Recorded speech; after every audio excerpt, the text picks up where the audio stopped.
Testing. Anybody hear me? Jen, no? Nobody can hear me? Okay, I did start recording. Okay, We're still trying to get his audio. His audio isn't working. Is that what I started it? Okay, Jen, can you hear him? get testing 1, 2. Does she need to? Sounded like Let me the do for members everybody. could. If everybody else can hear, can you go? Yeah. You check then. And then, That helps if I thought you had to have this muted. I have that. is that Open up a gonna- little bit and tell me if you can hear him as he's talking. This is gonna come on.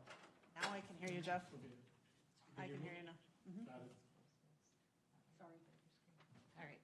So are we ready? Audio's recording.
Okay, Jen, you're the presenter now.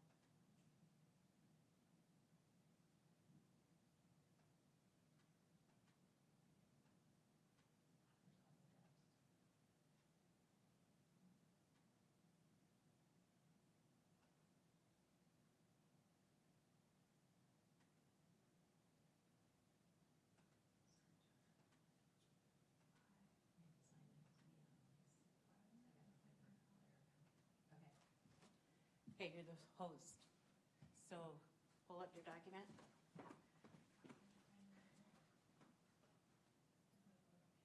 Yep, But it's not the right one. It won't bring all of them up here. it will, because you got them open. Okay, so that one comes up. How do I show the right? No. You know what I mean? Yeah. How do I show this one? Now it's just showing Yeah. my whole screen. I don't get to see people. Oh, okay. Down in the corner. Okay. We ready? We are ready. Okay, welcome, everybody. Sorry about that. We had some technical issues there. Is everybody with us?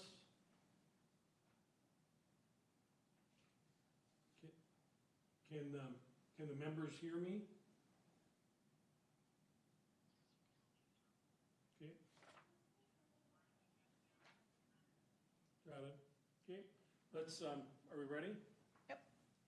We'll, call the meeting to order without a gavel. Well, there it is. I can't reach it. And we'll, say the Pledge of Allegiance.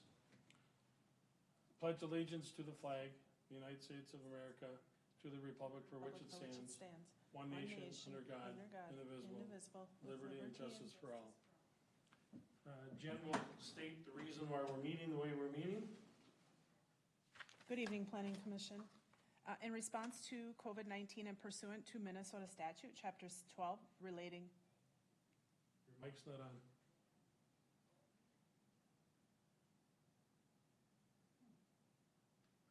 is it on now? Yes. Okay, thank you. In response to COVID-19 and pursuant to Minnesota statute, Chapter 12, relating to emergency management, Governor Walz has declared a state of emergency. And in response to that, in accordance with Minnesota statute, Chapter 13D.021, Planning Commission members and applicants may participate by telephone or other electronic means. That's why we are meeting in this fashion today. Okay, with that, we'll go to agenda item number 1, Strecker Estates. Do we want to do a roll call and have the members introduce themselves, Mr. Chair? Sure. I don't have a list. Let's go through members. I'll do a roll call. Jason, just say here. Jason Pointerman. Here. Sean Blackburn. Here. Jason Crone. Here. Ken Mossman. Here. Mike Mike Perrell. Here. Richard Plankish. Here. And Jeff Bertram. Joe Persky, ex officio. Here. My mic just came on. My camera came on just now. Otherwise, I wasn't on before. Am I on now? You're on now. Yep. Okay. We were We were saying a bunch of good things about you, so you didn't miss much. It was a short conversation. It was a short conversation, yes. The first item is the Strecker Estates. Yeah, we did the roll call, so yep. So we'll do the item review of the Strecker Estates. You've got the microphone open. This is Rich. Could everybody make sure their mics are off? I'm getting a lot of echoing.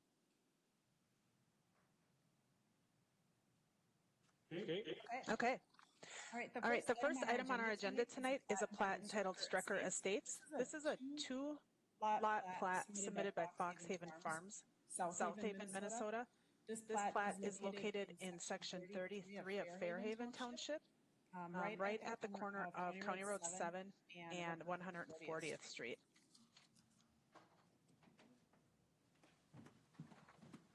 Okay.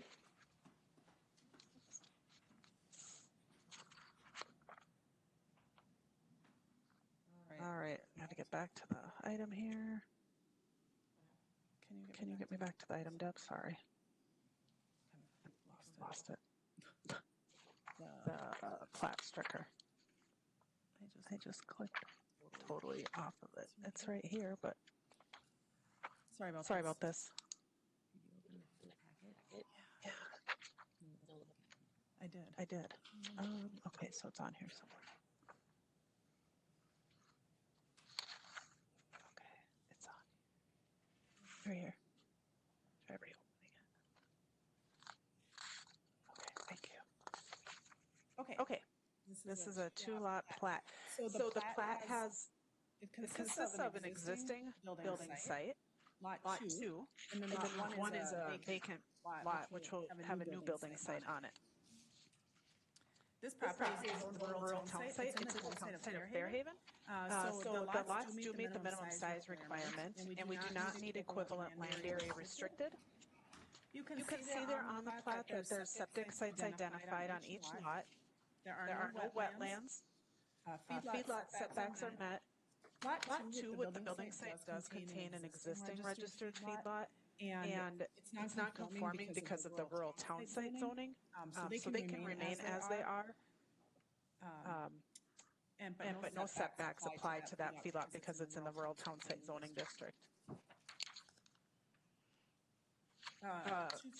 $250 park dedication fee is required for each lot for a total of $500. Fairhaven Township did review and approve the preliminary plat on May 4th of 2020, and the County Platting Committee reviewed it on May 20th. The Platting Committee did recommend approval of the plat with a number of conditions. So the first condition would be that a declaration of restriction should be recorded to protect those 2 septic sites on each lot. A subdivision agreement will be recorded with a number of items. First, it would require construction site best management practices during construction. It'll require protection of those septic sites by staking and roping them off before ground disturbing activity on the lot. It'll include a statement that the registered feedlot located on Lot 2 is legal, non-conforming feedlot and shall comply with Section 5 of the county zoning ordinance. If it's unregistered, then the accessory building size standards of the ordinance shall be met. Lot 1 contains high groundwater sensitivity. A water supply test is required for the plat for nitrates, and then a verification will be recorded with the plat. As I mentioned, there will be a park dedication fee of $500 required. A consent to plat is required for the mortgage and financial statements. That needs to come in with the final plat. And lastly, a deed for the remaining property not in the plat needs to be submitted with the final plat. So that is what the plating committee recommended on this plat. Okay. Is Ms. Under Newhouse here? Does someone know if Ms. Newhouse, the realtor, is with us? Doesn't sound like it. So the applicants aren't here and the realtor is not here.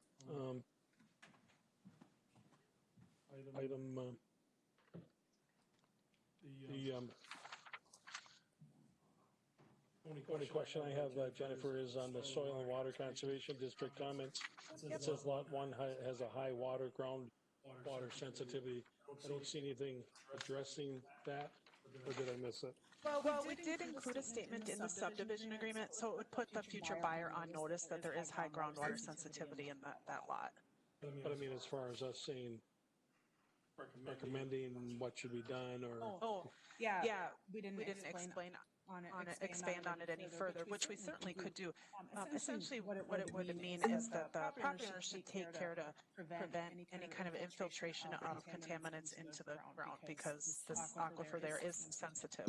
So we could add something like that to the subdivision agreement if the planning commission would like. I just think it would make sense, because if I read that, if I'm the buyer, I won't know exactly what that means, or should I contact someone, or Right. so we maybe should just clarify that a little bit. Yep. Anybody have, any planning commission members have any questions or comments? Hearing none, we're going to open up the public hearing. Obviously, nobody's here for the public hearing, so a motion to close the public hearing would be in order. I'll make that motion. This is Rich. Jason Niederman seconding. Rich Blankish moves to close the public hearing. Jason Weinerman seconds it. Any discussion? Not. All those in favor of closing the public hearing? We'll have to do a roll call. Jason? Yes. Sean? Aye. Jason too? Aye. Ken? Aye. Mike? Aye. Richard? Aye. The chair votes aye. Public hearing is closed. I assume we didn't get any correspondence because we didn't take that? Correct. So any discussion on this item? Mr. Chair, could I just ask the planning commission members who was able to get out to the site? Why don't we just, I'll run through the list again, and then if you were there, say yes. Jason Weinerman, Yes. Sean Blackburn, Yes. Jason Crone, No on this one. Ken Mossman, Yes. Mike Burrell, Yes. Richard Blankish, Yes. Joe Persky, Yes. and I was there. Okay, thank you.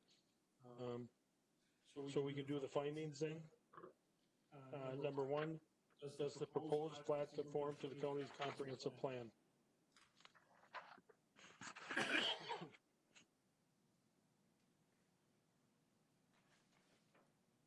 Mr. Chair, Jason Wienerman here, yes. Future land use, agriculture, and modern residential, with the goals and objective of the land use plan. Growth and development, goal 3. Objective 2, identify appropriate areas for commercial, industrial, and non-farm residential. And objective goal 4, maintain the current livability, encourage a diversity of housing opportunities, objective 4. Thank you, Jason. Number 2, is the proposal consistent with the existing county subdivision ordinance? Mr. Chair, this is Commissioner Blankish. Yes, it is. Subdivision ordinance number 230, sections 5 and 8. Thank you, Richard. 3, are there any other standards, rules, or requirements that the plat must meet? Mr. Chair, this is Sean. There are 6 conditions added to this application? Mr. Chair, at this stage, do we want to include your comments about clarifying the groundwater statement? Is that where you want to do it, Jennifer? Yes, that would work just fine. Okay. Make that 7 conditions? And that, Mr. Chair, would be added right to the subdivision agreement, number 2, letter D. Okay. Do we need to discuss the wording of it? I think we had the concept of it was just say that the soil has high groundwater sensitivity and that the landowner needs to be careful what it is exposed to, something to that effect. Yes, Mr. Chair, that works. And we have language we've used in the past from other subdivision agreements that's very similar to that. So we can work with that. Okay. 4, is the proposed plat compatible with the present future land use in the area of the proposal?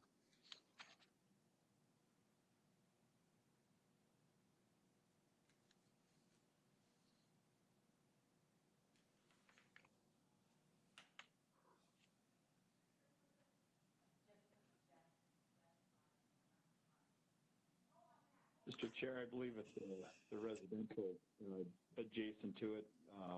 It is kind of an extension of the area, transition between residential and agriculture. Okay. Thank you, Jason. 5, does the plat conform to all applicable performance standards contained in the county's land use and zoning ordinance?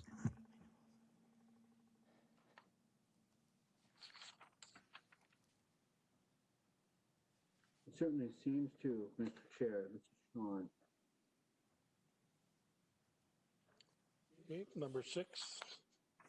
How are the potential environmental impacts being resolved? Stormwater, erosion, wetlands, floodplain, shoreline? Mr. Chair, Jason Wienerman here. They're all, most of them are not required.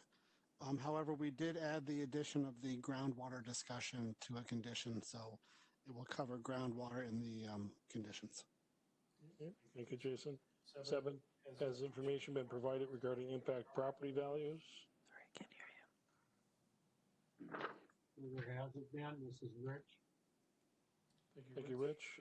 8, have the potential public health, safety, traffic, generation impacts been addressed? Sorry about that. Yes.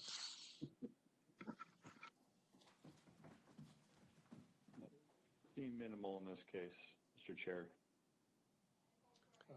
9, how does the proposed plat affect existing public services facilities, including schools, parks, streets, and utilities? Yeah, this is Sean. They're very back on there. Thank you, Sean. 10, other issues pertinent to the matter.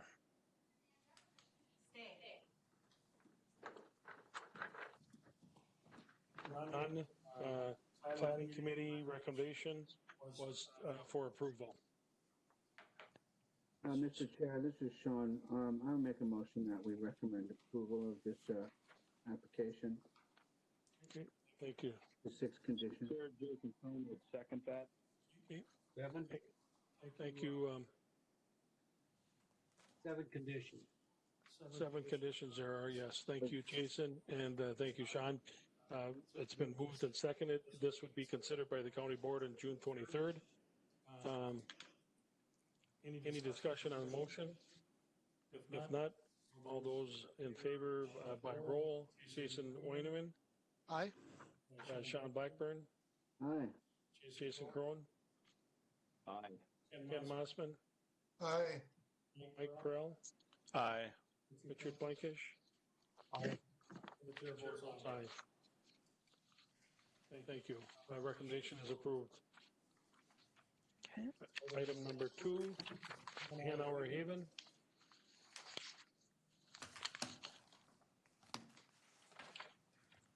All right. This plat, let's see, we'll get to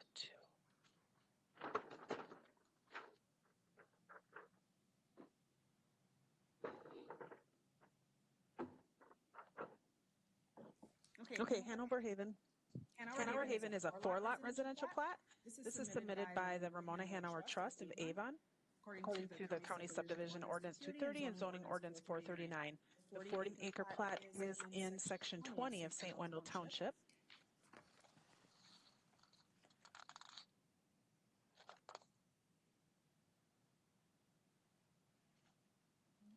Get to the plat here.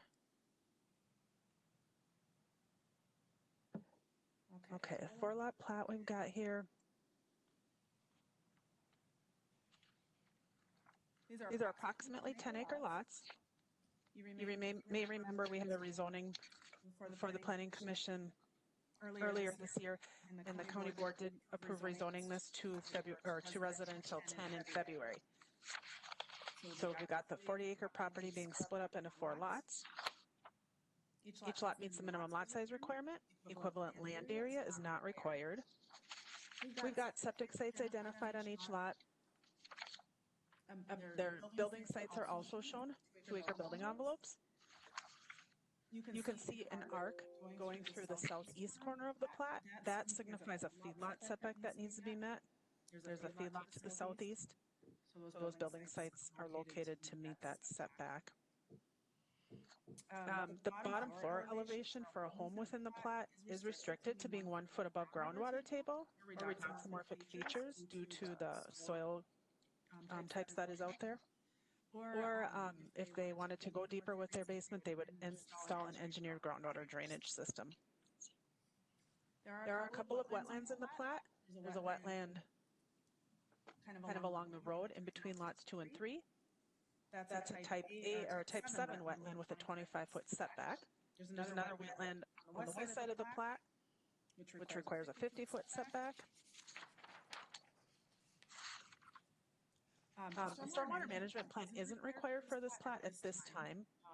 They'll stay under the acre of new impervious. If any of the building sites would request to move back further into the property, then a stormwater management will be required for that lot. So we do address that in the subdivision agreement for the plat. A park dedication fee is required. It's $1,000 per lot. St. Wendell Township did review and approve the plat on April 15th. Drainage and utility easements. They show the required 10-foot drainage and utility easement along 115th Avenue. Stearns Electric did submit comments asking for utility easements along the side lot lines. And, excuse me, Mr. Chair, we're showing a 12-foot easement along the road. The Stearns Electric Association did request 24-foot easement along the property lines in the plat, and Planning Committee discussed that quite a bit and recommended a 12-foot easement along the lot lines.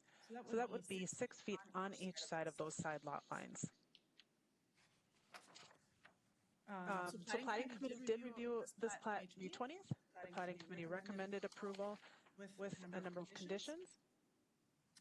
Those conditions are to have the declaration of restriction recorded protecting the septic areas on each lot.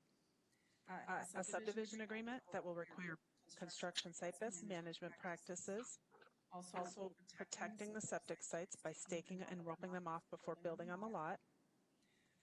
Notice that the project will require an NPDES stormwater permit from the state of Minnesota due to disturbing an acre of land. It'll include a statement that the wetland delineation are subject to Minnesota Statutes 103G.2242, and the approval is valid for 5 years from the date of the delineation decision. We'll have a statement that the wetland setbacks must be met. Letter F, that all structures shall be located within the 2-acre building envelope. That will be attached as Exhibit A, or as an alternative, the buildable area may be moved if the stormwater management plan is submitted and approved. Letter G, the soil type or soil borings indicate groundwater table or redoxamorphic features within 6 feet of the ground surface. So we will restrict that bottom floor elevation of the home or install a groundwater drainage system. Lastly, we'd have a statement that the plat of Hanover Haven is located in an agricultural area, and the construction, expansion, and operation of animal feedlots and other ag uses are permitted in this area. Developers therefore acknowledge future buyers may be exposed to sights, sounds, smells, and conditions of modern agriculture. Okay, and then there will be a water supply verification recorded to indicate that the nitrate level is suitable. Will require the 12-foot drainage and utility easement along the road and 6 foot on each side property line. The parkland dedication fee of $4,000 and the deed for the residual property shall be recorded with the final plat. I didn't receive any correspondence on the plat other than the Stearns Electric comments, which were included in your packets. And then I would just like to ask which planning commission members were able to get out to the site. If you did a site review, just say yes when I call your name. Jason Weinerman, Yes. Sean Blackburn, Yes. Jason Crone, Yes. Ken Mossman, No, I did not go to it this time. I had been there previously. Mike Perrell, Yes.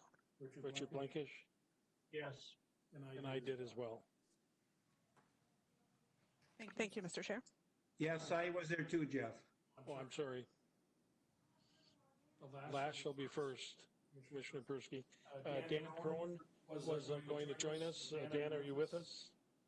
Yes, I am, Chair. Sorry I was with you on the last one, too, but I forgot to hit the mute button. That's okay. I hope you enjoyed it. Yeah, fun. Anything you want to add to Jennifer's staff report? Not really, other than obviously agreed to everything that was on the conditions. We added all the steps I believe are being is in order per the planning review committee meeting. Okay.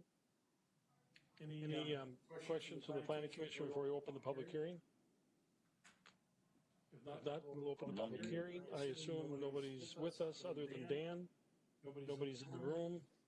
So a motion to close the public hearing would be in order. Motion. I'll make that motion, Rich. Second by Jason Wienerman. Okay. Rich and Jason moved and seconded. Close the public hearing. Any discussion? If not, all those in favor say yes when I call your name. Jason Wienerman. Aye. Sean Blackburn. Yes. Jason Crone. Yes. Ken Mossman. Yes. Mike Perrell. Yes. Rich Blankish. Yes. Jeff Bertram, yes. So the public hearing is closed.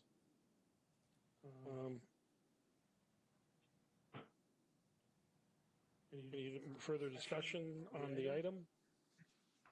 I would just want members to take special note of the comments to the subdivision agreement H that is located in an agricultural area. We can do the findings.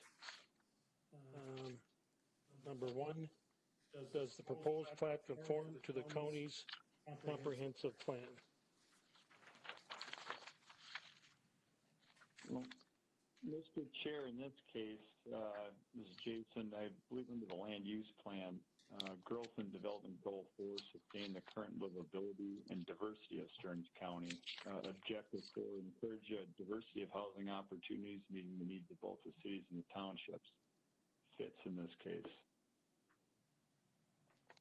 Okay, thank you, Jason. I'm going to say that it does not conform to goal 1, objective 1. It does not nurture and preserve a sound agricultural economy. Objective 2, it does not preserve highly valued farmland for agricultural pursuits. Objective 3, it does not develop management methods of accommodating different types of agricultural activities. Under agricultural goal 2, I don't think it maintains suitable boundaries for urban and rural residential. I don't think in objective 2, it provides standards to protect new and existing land uses from incompatible land uses. Under growth and development goal 3, I don't think it does not discourage incompatible land uses through effective land use controls. Objective 2, I don't think it identifies appropriate areas for commercial, industrial, and non-farm rural residential developments. Objective 3, I don't think it does anything to deter premature development in rural areas and in urban expansion areas. Under growth and development goal 4, I do not think it preserves and protects significant, unique, or sensitive natural scenic resources. And lastly, growth and development goal 6, I don't think it works with the cities to provide a variety of high-density housing types.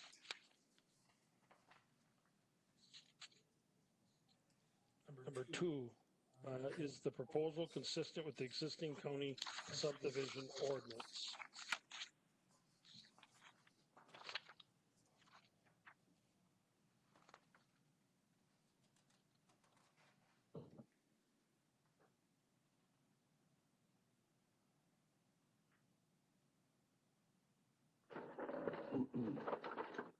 Mr. Chair, this is Sean. It is consistent with the subdivision ordinance number 230, sections 5 and section 8.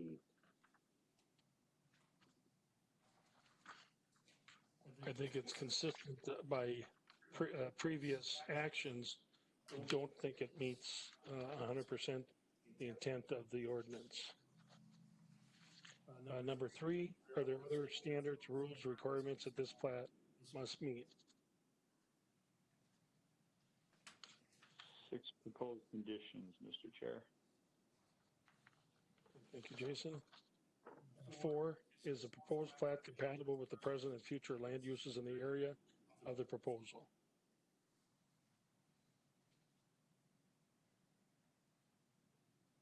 Well, Mr. Chair, I think obviously you and I probably disagree on this. I look at St. Wendell Township as one of those transition areas. It's a tough spot as you go from extreme rural agriculture in the western part of the county to, high density city in the eastern edge, and we're going to have conflicts like this often in this area. So I think it is based on the way that the county's growing. I know others probably feel different. Yeah, and I would say that every time I drive through St. Wendell on a site review, I just continue to see development occur that really has not been planned by the township or the county, and we're just creating, even though we've done it over and over again, I just think at some point we have to recognize that how we're doing this isn't good today or for the future. So I would say it's not compatible. It's consistent with what we've done, but only because nobody really has taken charge of doing something about it. So I would say it is not consistent. This is Mike Prowl. I also agree that in my view, it's not compatible. Okay. Number 5, does the plat conform to all applicable performance standards contained in the county's land use and zoning ordinance?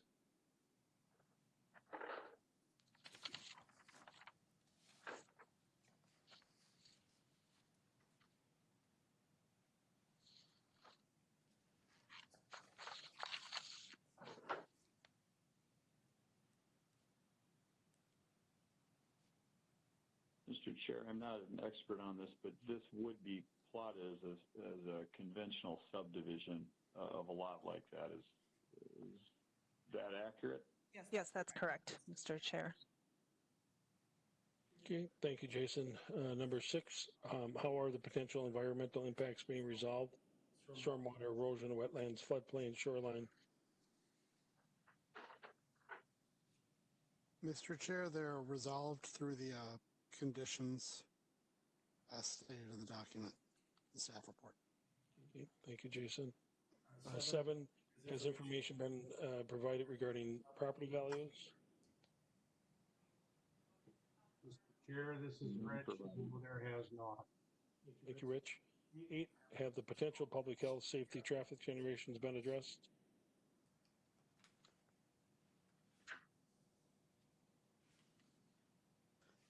Mr. Chair, there may be a modest increase in traffic along that access road, the highway that leads into it. I think it's 155th. I'm not sure. But it'll just be a modest increase in traffic and should be handled by the system as is. Okay, thank you, Jason. 9, how does the proposed plat affect existing public services, schools, parks, streets, and utilities? Mr. Chair, Jason Wienerman here again, similar to the last one. 4 potential housing sites on the 10-acre lots. Modest increase, but able to be handled by the existing infrastructure. Okay. 10, other issues pertinent to the matter? Chair, did I? Oh, sorry. Go ahead. Just as per our previous discussion on this and the one we had today, St. Wendell Township has effectively abdicated their ability. They're commenting on zoning in their system, which throws it onto us. So that's a bit of a concern we've had in this region for a while. Thank you, Jason. Mr. Chair, real quick question. Didn't I read the township in this case recommended approval, or did I see something incorrectly? No, they did. Yep. Okay. So they recommended it. It's just in lack of a more organized plan. Okay. Thank you. Yeah, I think some would say that it's just been helter-skelter and everything's been approved. Yep. Fair. Planning committee recommendation was recommending approval. So with that, motion would be in order.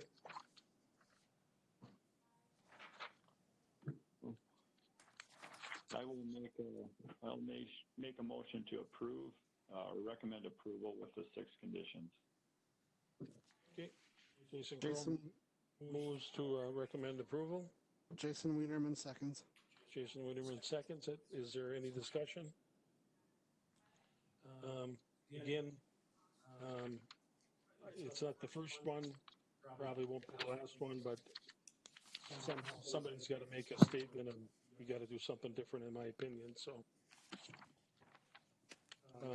with that, there's been a motion and a second to recommend approval.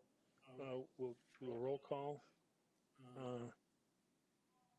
Let's go backwards this time. The chair votes no. Rich Blankish? Sorry. Yep. Yes. Yes.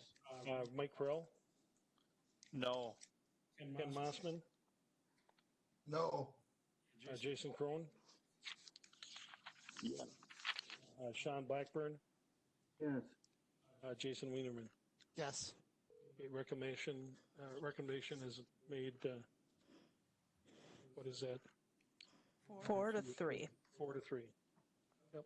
And for Commissioner Persky's benefit, I think the comments were sufficient for you to understand why the no votes were. I got that. Anybody else want to add anything, just for the sake of the board, if they want to ask questions? This is Sean. I want to say that the discussion was good, and I actually kind of agree with both sides, and I understand it. And this is a unique area, and there have been kind of running roughshod, but this seems like a reasonable development in an area where there are others like it. So, it's a good argument on both sides. Okay. And Mr. Commissioner, this is Jason Wienerman. We had a lot of these discussions during the subdivision request for this. So it's kind of hard to give them a subdivision and say they can't build on it, was one of the concerns I had. Okay. I was just going to ask Commissioner Persky. I know he and Angie Bird have gone to recent St. Wendell Township meetings. Have they discussed anything in regards to planning, long-range planning for the township? Mr. Blankish, we had that plan prior to the COVID-19 to attend the meeting, but they've gone on to telephone meetings.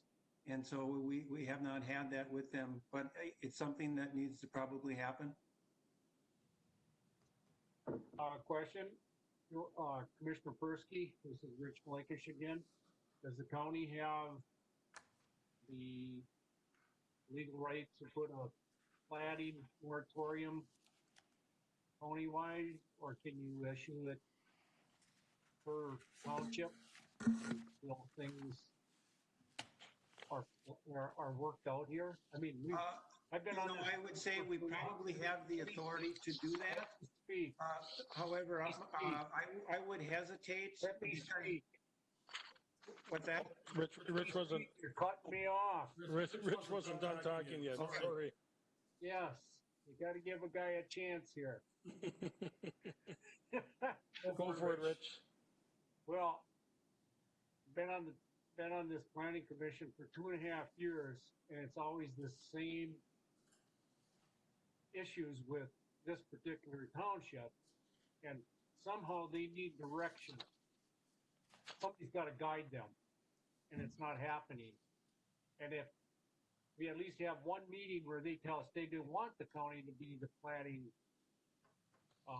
director, well, then we should take over on their own planning. But if they're not going to do that, then they need to get this clear message that the county will take over, and we'll see how that township gets planted. And we, members, just so you know, as the Planning Commission representative to the Planning Committee, we did have this conversation. This is nothing against Dan. You know, these plats have come in left and right with other people and everything else. But we did have this conversation, and even on the ones that we've recommended denial on, they still were approved. And so what I shared with on the Planning Committee level, in my opinion, again, you look at this as a whole from any angle, as a consultant who's doing the actual work, the county staff, environmental staff, the township board, the county planning commission, the county board of adjustment, the county commissioners. We all have a part in saying the people.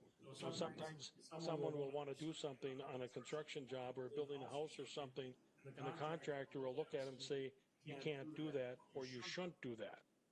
And so everyone has to, at some point, say, okay, this isn't good. I mean, what really struck me this time was I see the farm equipment scattered throughout St. Wendell Township, and I swear it just changes overnight every time I go up there of how you've got these house farm, some guy with an old tractor trying to farm, and right next to him is a house that's worth 50 times what the tractor's worth or more. And you just see conflict sometimes, and it's our job. We were sworn to take an oath to prevent conflict. So, but enough said. I think we've all made our point. We just don't know how to bring it to a head necessarily. I think we all agree. We just don't know how to do something about it. So, Mr. Chair, if you would like me to comment on that, I'm more than welcome to from our discussion at the planning committee meeting or not. But you can for a minute or two, Dan, and then we'll move on. Yeah, I just like the board to make sure they realize. I understand there's a difference of opinions on where rural development has to happen. But in doing this 25 years, I mean, I've seen this as a need. There are people in your county that really would like to see this type of 4/40 setting. And as one of the board members, Mr. Crone, said earlier, I mean, there's got to be a transition somewhere. I understand. I don't know where it is. There's got to be a planning to it. But I think we have to, as a group, not only on my side as a consultant, as the landowners and taxpayers of the county, also yours as a commissioners, there's got to be some avenue to allow people to do this in the county setting, because the demand's there, the want's there. There are people that need to do that, but there's got to be some kind of transition. There's other counties surrounding us that are still going to this 4/40 idea, where on a 10-acre lot, we can do, put a house, put a couple septics, and still protect the environment from a standpoint it's not too dense. So again, I just express to the commission, please keep somewhat of an open mind. There is a want, there is a need, there are taxpayers that want this, and there should be some avenue, because there is a zoning classification in your zoning, R10. That means 4/40. So if you do have that zoning, you have to have that use or ability to somewhat get that use by some people in the area. So that's my comment. And I appreciate that, Dan. And as I shared with you, they still could do it there. They could do it in part of the township and do all that kind of development in part of the township, and then leave the ag in the other part of the township. Plus, you can't always go strictly by what land or prospective land buyers want to do, because there's a lot of landowners out there that want to clear-cut shoreline and take away all the vegetation and a lot of other things. But just because they want to do that, the long-term overall best interest, we don't allow them to do it. I don't disagree, Mr. Chair, but the idea behind the zoning right now is most of the township zoned A40, is my understanding of St. Wendell. So there's no designated areas to allow for any type of R10 or the 4/40 or county setting home out there. So the only way the applicant can do it is to come in front of the boards and try to do it wherever they can, whichever applicant comes in first. So again, from a planning standpoint, we have to designate transition areas and assign spots where this type of setting can happen from a growth standpoint. And that may help the idea of hey, something's popping up here and there. But the idea that, we don't know where it's going to go is because there really isn't a defined box on where we can play in the sandbox for these people that want to do this type of setting. And that's good. And I think, again, I think staff and the county board and applicants, future applicants, maybe need to take note that it was a 4-3 vote. Next time it might be the other way. I think we've had our fill with this, and if applicants are told by staff, we might have a problem with this, and county board starts not approving them, we could turn this quickly and then have that discussion that we need to have. So with that, let's go on to item number 3. Mr. Chair, can I respond to Mr. Blankish? Sure. I just would like to say, as far as a moratorium, those are rather difficult in that that would be, cutting off the development in that area, and this conflict. I don't know how long it would take for us to resolve this conflict and what the resolution would be. I think the message that if we don't like it, as far as the planning commission is concerned, I think we have to vote no and continue to send that to the board. And, maybe eventually that message will come through. What I don't like about slicing these into small parcels is, again, the insult or infiltration into farmland. Because as we talk about, again, the sights, the sounds, and the smells of agriculture, when people want to put up chicken barns or feedlots, then those become issues. So we can move on to number 3. Okay, thank you. Item number 3, Jennifer? I'll let Nick take this over. I'm sorry? Mr. Chair, Planning Commission, this is Nick Newman, Environmental Specialist, Environmental Services. Can everybody hear me all right? Yep. Okay. Item number 3 is an after-the-fact major shoreline alteration request submitted by JK Landscape Construction. Nick, excuse me, I guess I'm not sure who was copied on this. Jennifer, I would assume Nick got this. Yes. Okay, Planning Commission members did not? Correct. Okay, late this afternoon, in 412, Nick E. Blake Bradley, area hydrologist from the DNR, sent an email to Jennifer, copied Commissioner Persky and myself, and said I had an opportunity to look at the disturbance of the wetland on the Jeff Drown property being discussed at the Planning Commission meeting this evening. If I may comment, I would recommend tabling the discussion until your next meeting to give Stearns County Technical Evaluation Panel, TEP, an opportunity to discuss the potential impacts of the wetland as a result of the changes to the topography which may affect hydrology. To my knowledge, it has not been discussed at a TEP meeting, which I get to comment on since this is a riparian wetland in a shoreline district. So with that in mind, I don't know if we should waste a lot of time. There's a lot of unanswered questions. And now on top of it, to have the DNR saying they didn't have a chance to have that TEP meeting, or why there wasn't a TEP meeting, I'm not sure. But I think it would be in order to continue this to our July 16th meeting. Mr. Chair, I think if Nick or maybe Shelley could just touch on that, because my understanding is that the wetland issue at question actually is unrelated to the conditional use permit request, but maybe Nick can explain that better. And before Nick does, I don't know that we need an explanation. I looked through the staff and all the late information we get, it's half filtered. We get inundated with stuff that we haven't seen. It's really not a discussion. I guess it's more of the Planning Commission members. I do believe it's part of it as the overall proposal. The wall is alone in front of us, but we're being told told in the staff report that vegetation is gonna be restored with some plan we don't see. And now the DNR doesn't even know about it. I feel uncomfortable.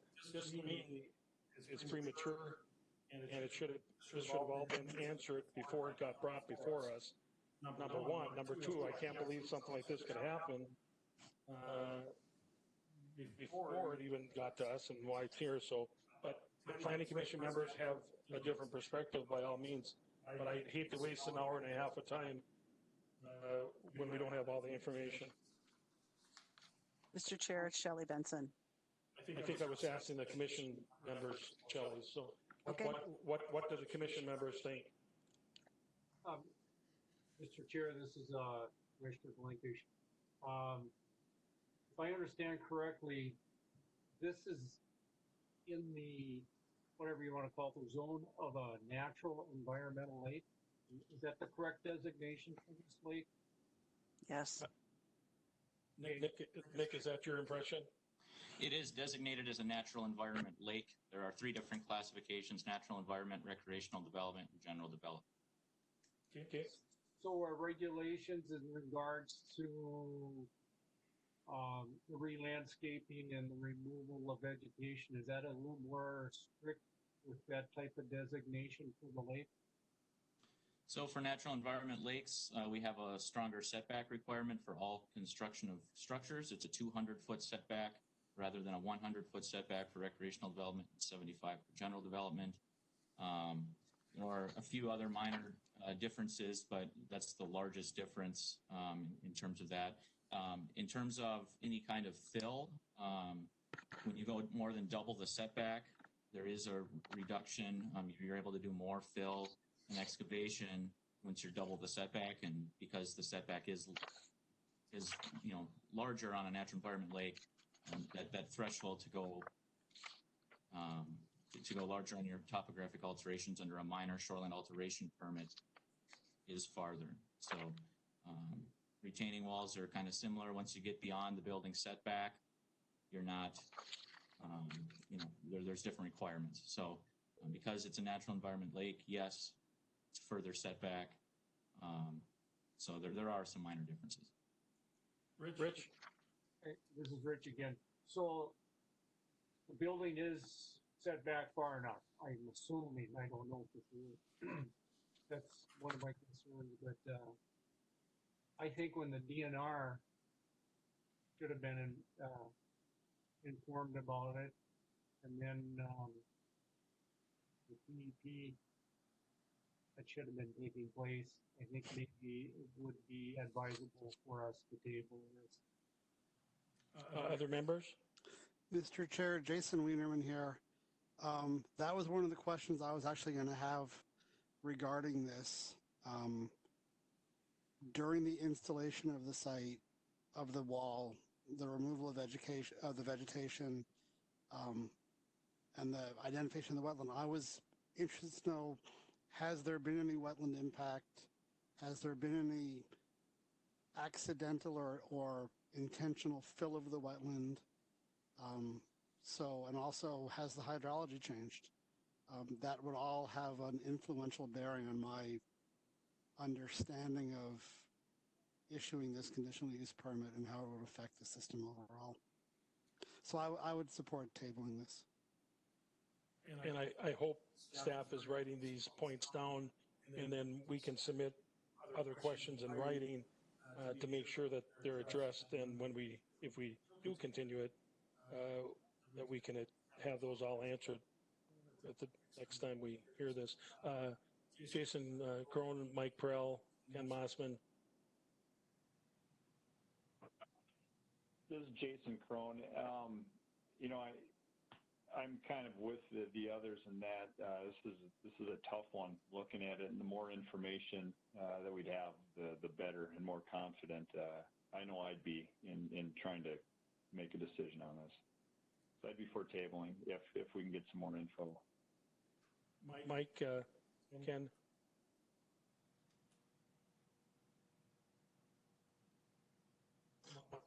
This is Ken Mossman. I really don't think it's going to matter, but we can go ahead and table it, and then the DNR can come in and I don't think it's going to change things in the end, but then everybody will be happy with what they say. Okay. Mike?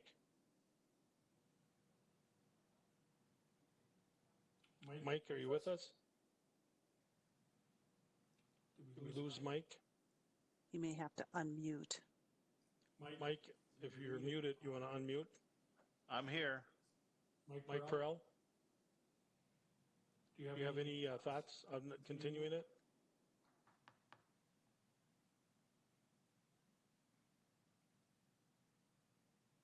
Okay, we're just going to go, I guess, if a motion would be in order to continue it then to the July. Mr. Chair? Commissioner Persky? Yeah, I guess I got actually a couple of phone calls, and also we had gotten the letters from the Lake Association with some of their concerns. And I'm wondering if we could just approach staff with a list of questions that we might have about that.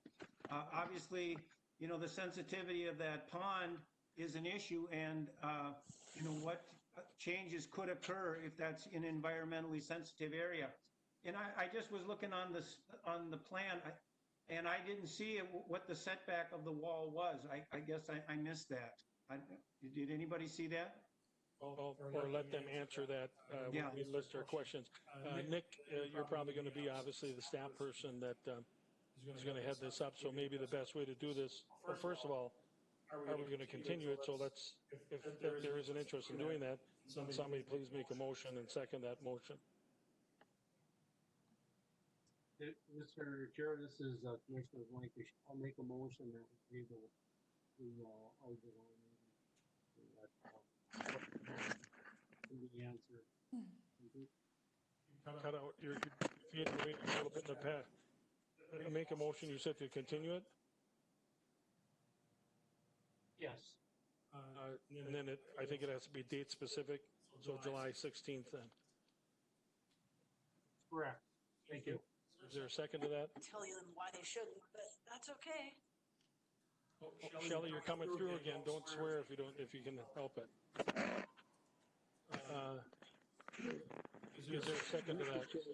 Mr. Chair, I would like to hear from staff if there's anything in addition to what Nick was saying. I really on making a decision to push it back or not. I don't know what if there's other things to consider here. I'd like to hear those if staff can summarize those quickly. Well, we can do that. I just don't want to spend a half an hour on it, but we certainly can do that. We need a second before we can even consider this motion. Mike Perrell, second. Okay. Motion's been made and second to continue it to July 16th. Jason Crone, why don't you go ahead and ask Nick your specific question then? Oh, sorry, I had to unmute.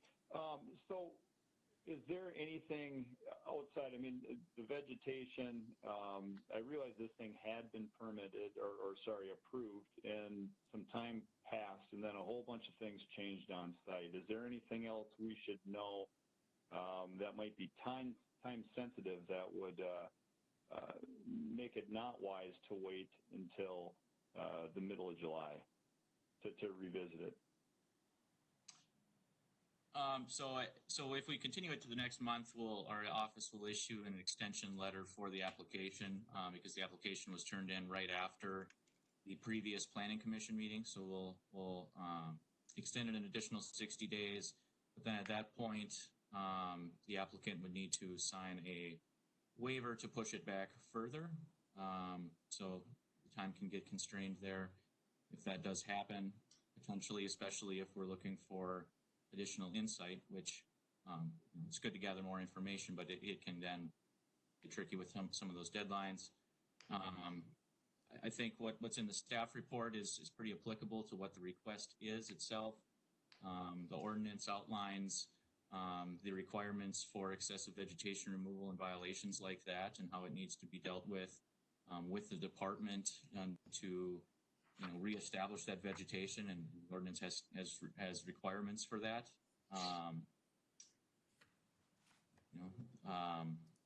the wetland, we had wetland staff on site to do a determination of that wetland. It is a type 2 wetland that is downslope from that retaining wall. A lot of that area around the retaining wall and everything, that's all disturbed soils, as you saw if you were on site. But I think for the request in terms of the retaining wall itself, what's in the staff report is pretty applicable for that. Okay. All right. Thanks, Nick. Appreciate that. Okay. Mr. Chair, Jason Wienerman, question for Nick. So by asking the applicant for another 60 days, if they don't agree to a 60-day extension, is this automatically approved? No, so we can administratively extend it an additional 60 days, but then after that, the applicant would need to push it back. Okay. Thank you. Any other questions? Mr. Chair, did we get a setback on that wall?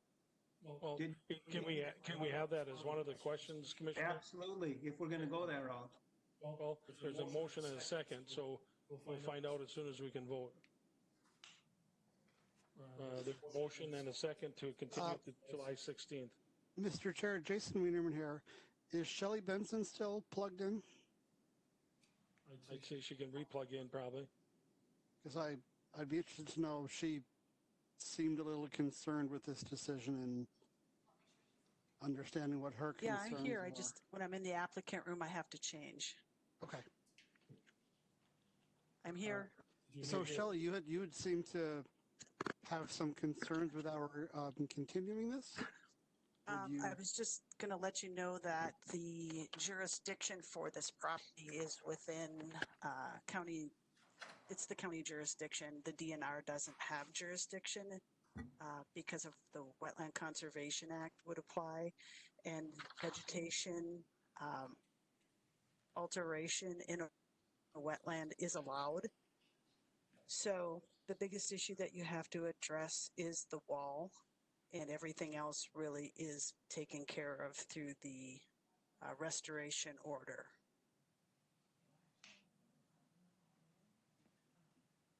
Have we seen that restoration order by chance? I don't think it's complete yet. Okay.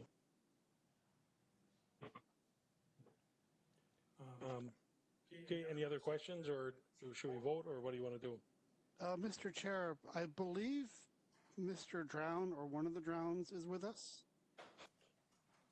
I'm not sure, but again, if we're going to continue it, Jason, my only concern would be how much time do we want to spend on this? It's up to you, though. I was just wondering if he would have any opposition or concern about the continuing for 30 days for next meeting. Is someone with us? This is Jeff Drown. We had hoped, of course, to try to get an answer to things tonight. I'm hopeful that if the commission feels that it needs more information, I certainly want to be amenable to and helpful. I guess in light of the information you're looking for, is it from the DNR, and was it brought up that information isn't relevant to what we're talking about, or how do we feel about that? Well, Mr. Drown, I'm not sure what you mean by we. I'm sure we all have individual perspectives on it. My perspective is it's a package. I don't care about jurisdictions. This isn't an ego time. What you did and what the contractor did just blows a lot of us just out of the water, because I don't think we've seen anything this compelling for quite some time. So a lot of things were done. Nobody said anything about it. Nobody did anything about it. And now we're just confronted with, I don't know what the order is. I haven't seen it. We don't know, it's under reinspection. It's going to be reviewed by environmental services. Vegetation is going to be approved by the department. I don't know what we're going to do with the existing violations. planting plan to reestablish vegetation required is, we don't know what that is. So I mean, there's all of that information becomes relevant to me as one member. Do we approve the wall or not? If the wall's attached to the house, in some place in here it says then it's okay. Wow, I know a lot of shoreline owners that are going to attach walls to their house now because then it's going to be approved. So a lot of those questions are going to come down to whether or not we act on the specific item. That's why we have conditions on a lot of things that we do. A lot of the conditions that we approve on other issues really don't have nothing to do specifically with the request, but it's a more global issue. So that's my perspective. So I guess, again, members, let's bring this to a head somehow. Let's do a roll vote. We have a motion. Okay. Motion is to table, correct? The motion is to table to our July 16th meeting. So motion's been made, seconded. I'll go down the roll call. Jason Wienerman.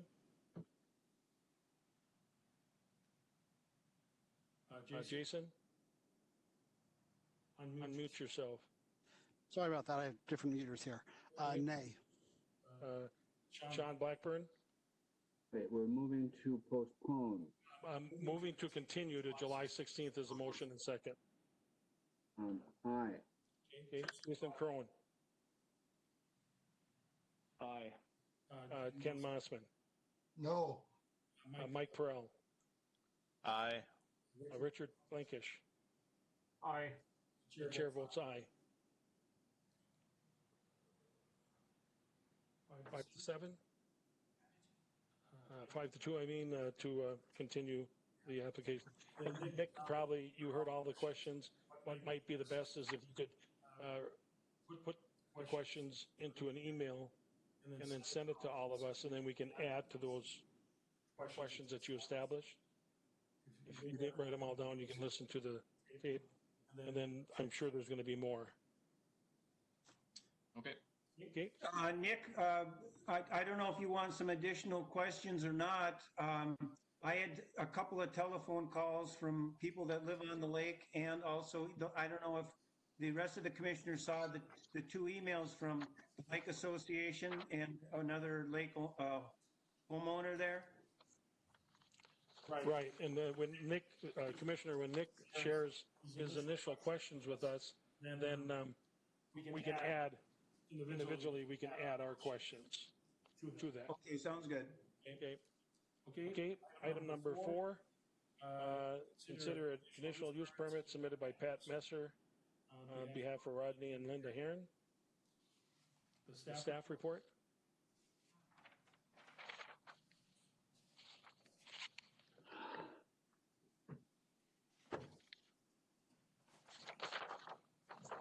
Jennifer?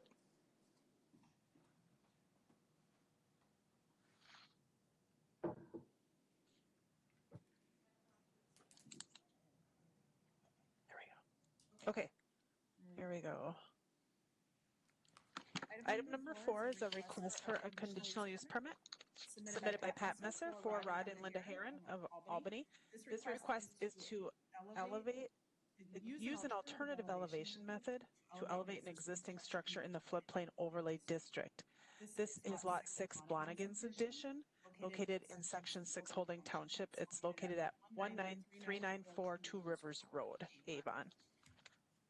So the property owner here has an existing cabin. They are in need of replacing the foundation on it. So they are proposing, it's in the floodplain, and rather than bringing in fill to elevate it entirely on fill, they're using an alternative method. Here we go. So these are the project plans they had the engineer develop for the foundation. As you can see in the floor plan here, there will be 9 vents installed around the perimeter of the new block foundation. That will allow the floodwaters, if the water gets up to the cabin, it will allow the water to come in and flow out of the cabin. without structurally damaging the cabin foundation. And then the details at the bottom indicate the elevation numbers that it will be at. The regulatory flood protection elevation for this lake, for Two Rivers Lake, is 1138.3. And so that is that. At the end of the day, that's the elevation the bottom of the floor of the cabin has to be at. So there aren't any other changes proposed to the cabin. They're using the existing cabin. They're going to elevate it on a new foundation. The cabin does not meet the lake setback, but they are allowed to do this work to meet flood protection elevation. The septic system was installed in 2012, is certified and in compliance just this past May. We have had the Department of Natural Resources review their plans for compliance with the FEMA requirements, and the DNR has pointed out that we do still need a one-page engineer certification for this design. So we would request that be a condition of the permit, and that certification be submitted before we issue them the construction permit to go ahead and do the work. And this certification is important. It has to include the engineer's name, address, license number, etc. A statement certifying that the design of the openings will automatically equalize hydrostatic flood loads on exterior walls by allowing for the entry and exit of the floodwaters, and then a description of the range of flood characteristics tested or computed for which the certification is valid. And it is really important that that be submitted, because that will really have a big impact on their future flood insurance rate. So let's see, I'll just scroll down here. So as you can see, this really is primarily a residential area. It's a shoreline residential area. This is the existing cabin that is up on blocks right now, waiting for the work to be done. So if the Planning Commission were to recommend approval, we would have a number of conditions. Number one, the as-built condition has to be, when it's all said and done and finished, the as-built condition would be certified by an engineer that it was done in compliance with the general design standards of the building code. That's explained there. Number two, construction site BMPs are required during construction. 3, an elevation certification is required, showing the bottom floor elevation of the cabin meets the RFPE. And I gotta correct that, Mr. Chair, in the staff report. That's the wrong RFPE number there, so I'll correct that. Prior to issuing the construction site permit, as I mentioned, we'll need that engineer certification for the design. And then number 5, at this site, the RFPE is 1138.3. And to ensure that the enclosed area below the RFPE continues to meet ordinance requirements, the following shall apply. So the enclosed area below the RFPE is only allowed for parking vehicles, limited storage, or access to the building. All interior walls, ceilings, and floors below the base flood elevation shall be unfinished or constructed of flood-resistant material. Mechanical, electrical, or plumbing devices shall not be installed below that elevation. The walls below the RFPE shall be equipped and remain equipped with openings as shown on the permit. The county may take appropriate legal action to correct any violation. Any alteration or changes to these conditions may render the structure uninsurable or increase the cost for flood insurance. And lastly, a duly appointed representative of the county is authorized to enter the property for purposes of inspecting the exterior or interior of the area to verify compliance with the permit. The inspections will be conducted upon due notice to the owner and no more frequently than once a year. More frequent inspections may be conducted if an annual inspection discovers a violation of the permit. So that's my staff report, Mr. Chair. I did receive a couple of letters on this one, which I can read whenever you open the public hearing. Okay, thank you. And then why don't we find out who was at the site review? If you were at the site review, just say yes. Jason Wienerman? Yes. Sean Blackburn? Sean, were you there? Yes. Jason Crone? Yes. Ken Mossman? Yes. Mike Perrell? Yes. Richard Blankish? Yes. And I was there. Joe Persky? Yes, and I have a question for Jennifer. Okay, go ahead. Jennifer, when you were reading that, it talks about the potential, for activity to take place in the lower level. Is it possible that you could actually put it up as high as, let's say, 7 feet and actually use it for storage or things like that, where you could bring a vehicle in, and that is that possible? Jennifer? Mr. Chair, Commissioner Persky, yes, that would be allowable. It is allowed to be used, like, for example, as a tuck under garage. I know that's not their plan. They don't want it that high, but yes, that would be allowed by the FEMA rules. But there would be there would be no plumbing, correct? Correct. Okay. Mr. Herron should be with us via WebEx, and Mr. Messer is in the applicant conference room right beside us, if I understand that right. So if both of you could please identify yourself for the record. Mr. Herron, are you with us? Mr. Messer, are you in the conference room? Yes, I am in the conference room. Okay, is Mr. Herron with us via WebEx, or don't you know? Yes, I am here. There you are. There, he's here. Okay. So just please identify yourself for the record, please, both of you. This Rod Haran. Okay. And state your address for the record. 41575 210th Avenue, Albany, Minnesota. Thank you. And Mr. Messer. Mr. Messer, just identify yourself for the record and your address. This is Pat Messer. Malacca, Minnesota. Yes. Okay. 16727 200th Street, Malacca. Is there anything that either one of you want to add to the staff report? I would like to make a comment regarding the elevation of that cabin. Well, as you can see in the pictures, there's good beams holding it up, and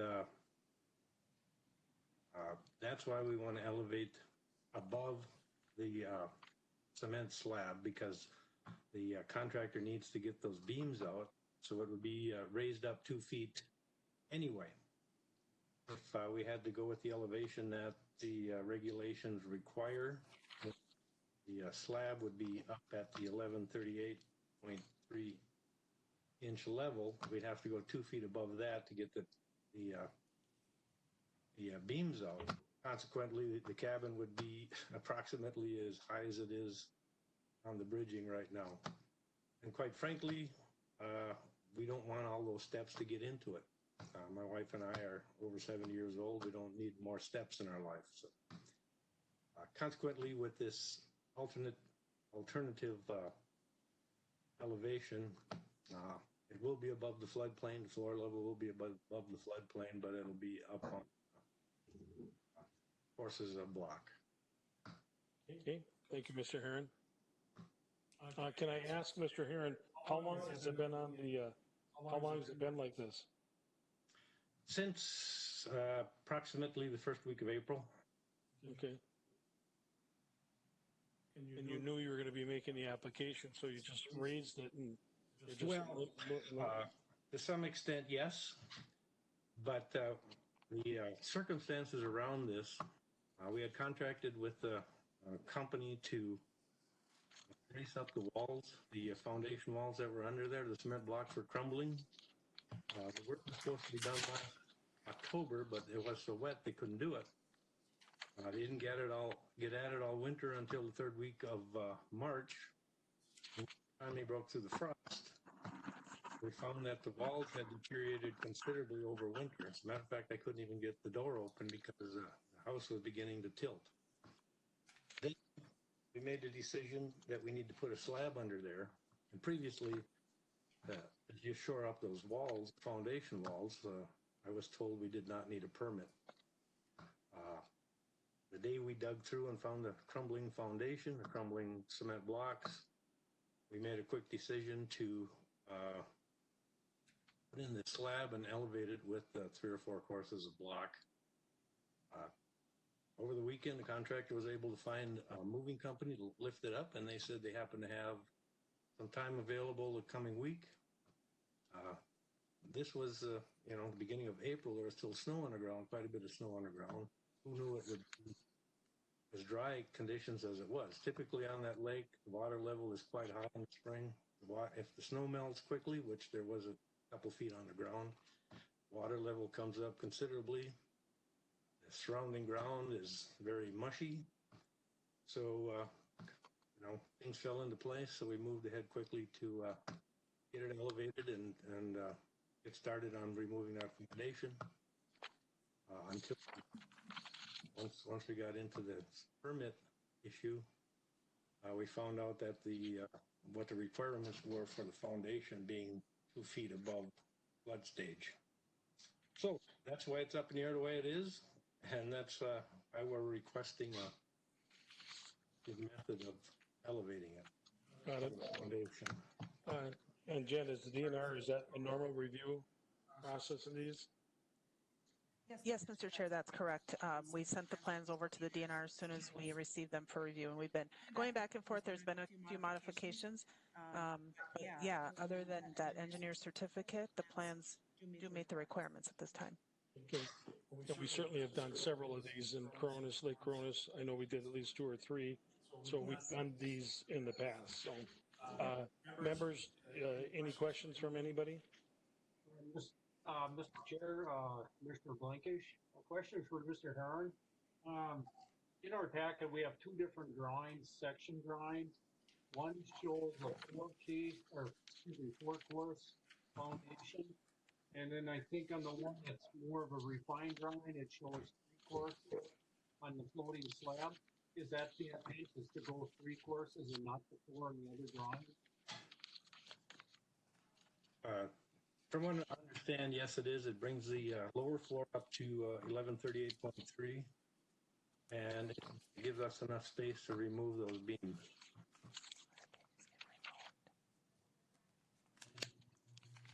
Okay. Appreciate that. Any other questions from commission members? I've got one, Mr. Heron. I see you're putting a floating slab there. Could you have just run footings around there and left the natural earth underneath the cabin? I don't know if you're concerned about critters under there or what, but I was just wondering, was that an option? And would that be any better to have some pervious underneath there? Well, I could address the contractor, Pat Messer. If you could answer that question, you'd be more knowledgeable about that. Mr. Messer?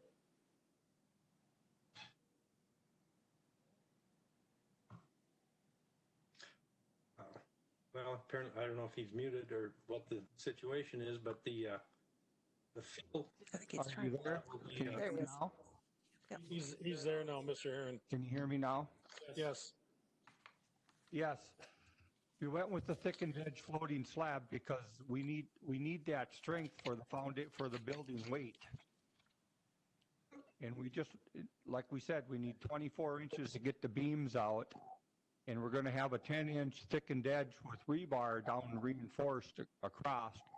And then we need, we're going to completely cement the whole bottom and tie everything together so it won't happen and it won't crumble again in the future. Okay, yeah, my question though, could you gotten by with just having the footings, because we have such a concern out there about impervious. I'm just wondering if that was a possibility, or do you get some strength then with the floor as well? Yes. Okay. All right. Okay, if there's no other questions, we'll open the public hearing. Other than Mr. Heron and Mr. Nestor, I'm not aware of anybody being here, but we have the letters. Yep. So let's read the letters. And there's copies there for you, Mr. Chair. So I got a couple of emails for this item. The first one is from Terry Nystrom. He owns lots 7, 8, and 9 directly next to Heron's affected property.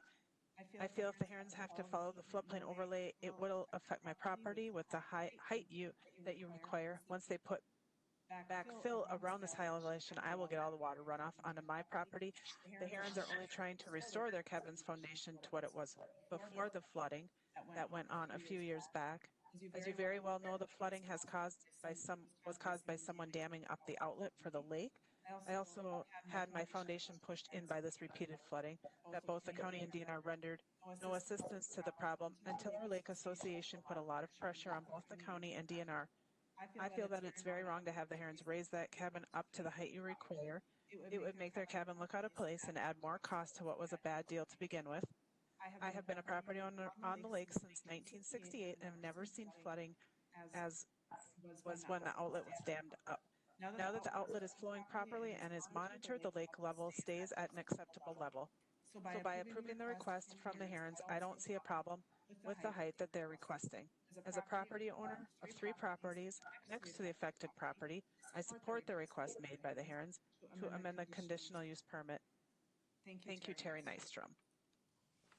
And then a second letter, we own the property next to Heron's property at 19394 South Two River Road. Any large increase in elevation would adversely affect our property at 19398 South Two River Road.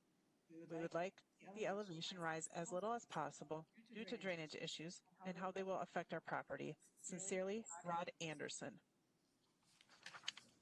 Okay. No one else is online or here for public testimony, so a motion would be in order to close the public hearing. Mr. Chair, this is Sean. I move we close the public hearing. Sean, is there a second? This is Rich. I'll second that. I'm sorry, I didn't catch who the second was. This is Rich. I'll second that. Got it. Motion was made, second, to close the public hearing. Any discussion? If not, all those in favor say aye. I'm sorry, I got to do the roll. Jason Wienerman? Aye. Sean Blackburn? Aye. Jason Crone? Aye. Ken Mossman? Aye. Mike Prell? Aye. Rich Blankish? Aye. The chair votes aye. Public hearing is closed. Any more questions? Otherwise, we'll go to the findings. Number 1, is the proposal consistent with the existing county ordinance performance standards?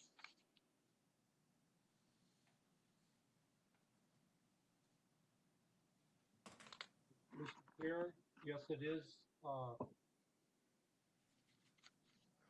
In regards to the land use zoning ordinance 4.9, sections 4.8 and 10.1.8, letter D. Okay, thanks, Rich. Number 2, are there any other standards, rules, requirements a proposal must meet? Mr. Chair, the 5 proposed conditions, plus the requirement to attain a construction site permit. Thank you, Jason. Number 3, is the proposed use compatible with the present and future land uses in the area?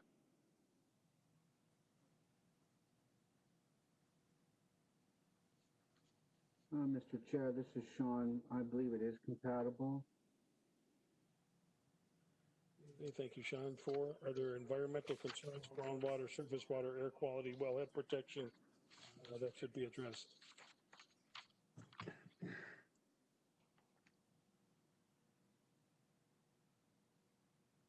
Mr. Chair, this is Sean.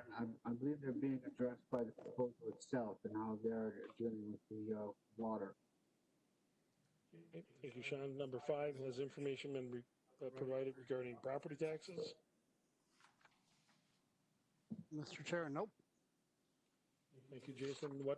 Number 6, what potential public health, safety, traffic generation impacts will there be? Mr. Chair, I think they'd be minimal to none in this case from the existing. Thank you, Jason. Number 7, how does the proposal affect general health, safety, welfare of the residents?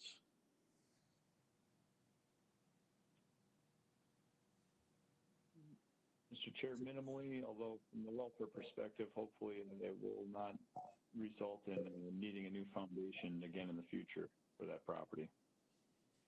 Thank you, Jason. Number 8, does the proposal conform to goals, objectives of county comprehensive plan?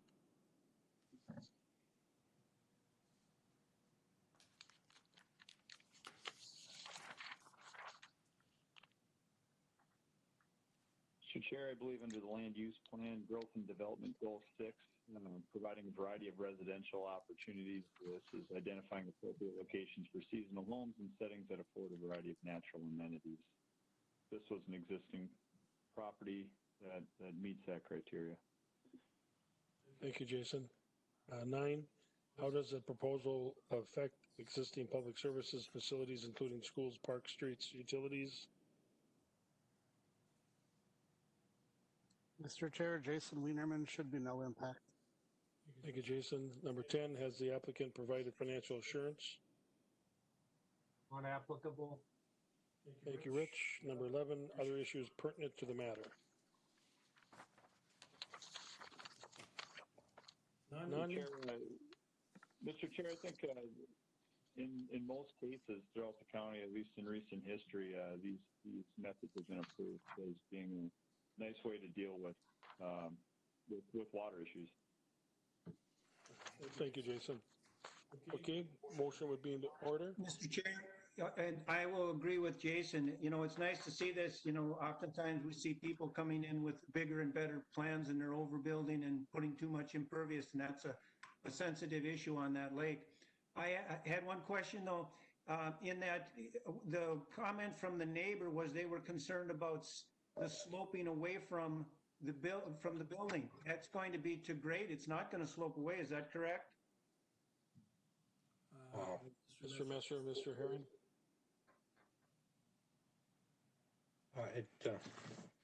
This is Mr. Harlan. As far as I know, at the level that the foundation or that slab will be not much different than where it is now. Currently, that lot, when they built it, they did build it up higher than the neighboring lots. So any increase would probably send more water their way. However, there's been plenty of drainage, or quite a bit of drainage in the past between the two lots on either side. So if we don't have to raise the slab up much higher, and the grade of the current grade won't change that much, it shouldn't have any effect on their property. Okay. Okay. So this is Pat Messer. Just to clarify a little more, when you said the water does drain, so when it gets to the property lines, does there tend to be a drift and drainage plane that brings it towards the lake at that point, or does it continue to flow into those other properties?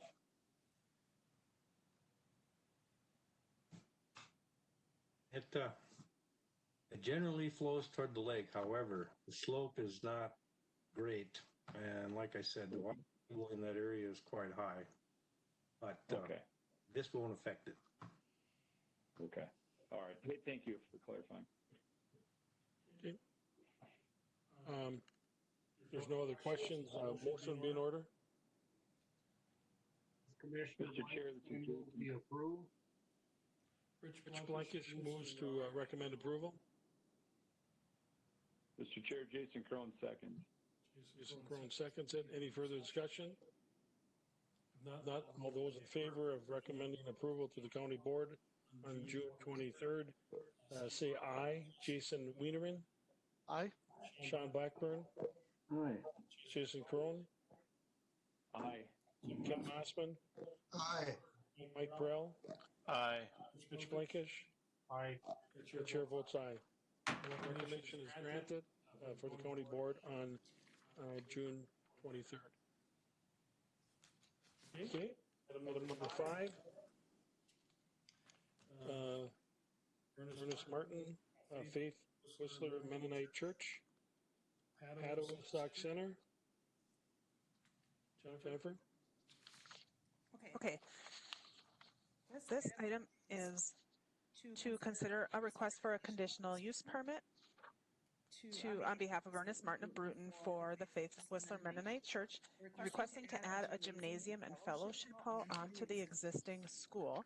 It's located in an A160 zoning district on the corner of County Road 192 and 465th Avenue in Section 21 of Raymond Township.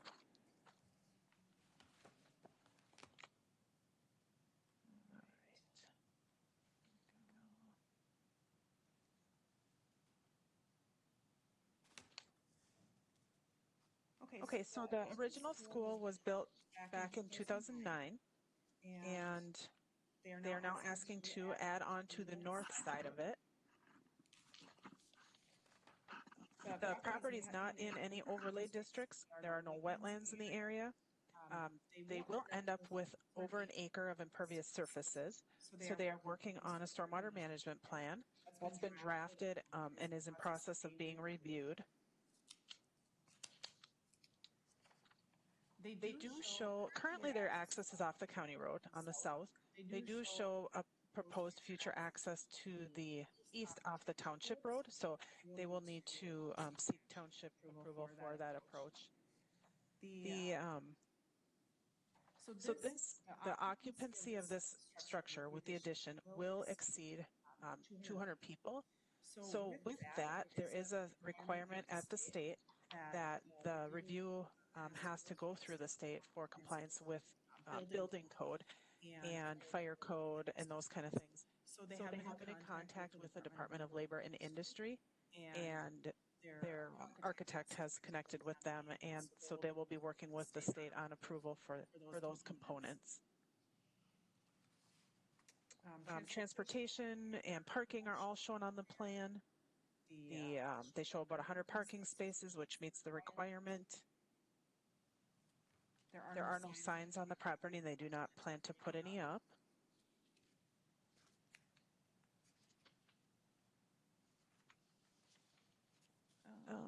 Let's see.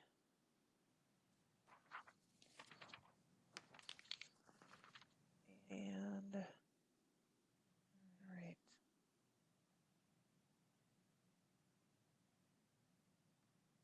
Get it up here. I think I've got a wrong page in my packet, so let me look here quick. All right, here we go. So if the Planning Commission were to recommend approval today, we would have a few conditions. One, they would need a construction permit, and they would follow construction site best management practices. They would need an approved stormwater management erosion control plan. Along with that is the requirement to submit a financial guarantee meeting 125% of the site grading erosion control costs. The deadline for installing the stormwater plan would be July 15th of next year, 2021. And those stormwater facilities shall be maintained in perpetuity in accordance with the maintenance plan. And then before we would release that financial guarantee back to them, they would have an engineer review and sign off that they put everything in according to the plan. The third condition would be to submit a certificate of occupancy from the Minnesota Department of Labor and Industry and the State Fire Marshal's office prior to using that structure by the public. And lastly, review of the septic system capacity and, if needed, expanding that septic system. I know they have had some of that done already, so they'll just need to get those records to us. And that is all I have on this item. Jennifer, the only question I'd have right now is the certificate of occupancy. Are they even doing that? I mean, are they working? Oh, the state? That's a good question. Because I wouldn't want to crimp them just because a bunch of bureaucrats aren't working. They are, Mr. Chair, I believe they are working. The letter that they obtained from the state was April 9th. So I believe they have been in communication with them. Okay, then maybe they'll know a little bit more about that too. I believe we have the Martins and Mr. Zimmerman in the conference room. If you want to identify yourself for the record and your address, that would be great.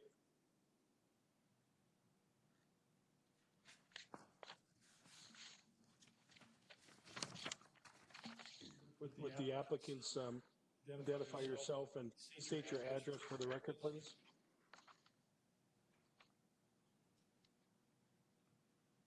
Is someone in there helping them?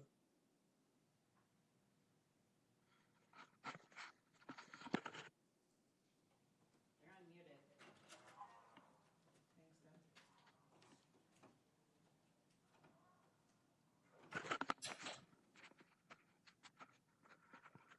Testing, 1, 2, 3. I can hear you. Yep. If the Martins and Zimmermans, if you just want to state your name and your address for the record, please. I'm Ernest Martin. My address is 30654 473rd Avenue, Bruton, Minnesota, 56316. Thank you. I'm Carlton Zimmerman. Our address is 30085 County Road 18, Bruton, 56316. Thank you. And you have a third member with you. Dean Horst, address 31854 443rd Avenue, Bruton, Minnesota, 56316. Thank you. Anything you want to add to the staff report?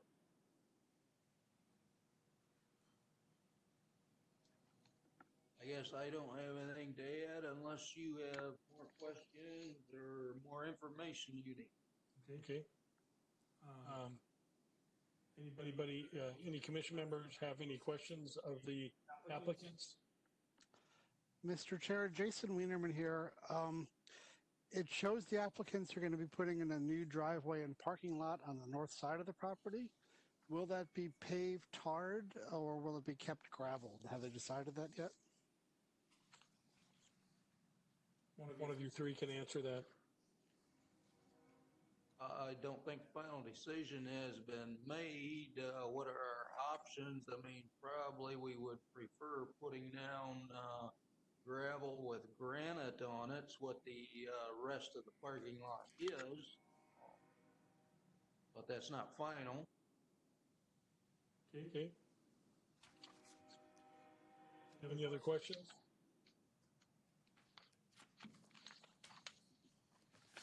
If not, go ahead. Mr. Chair, if I forgot to ask this earlier, if we could just find out who visited the site, please? No, let's go through that. If you did, say yes. Jason Wienerman? Yes. Sean Blackburn? Yes. Jason Crone? Yes. Ken Mossman? Yes. Mike Perrell? Yes. Richard Blankish? Yes. And so did I. Yes. Oh, I'm sorry. Why do I keep forgetting you? I think because you can't vote, Joe, I keep forgetting you. I'm sorry. So the public hearing is open. I don't believe there's anybody else in the room or on the WebEx for this item other than the three gentlemen in the next room. So motion to close the public hearing would be in order. Mr. Chair, this is Jason Crone. I make a motion to close the public hearing. Motion's been made.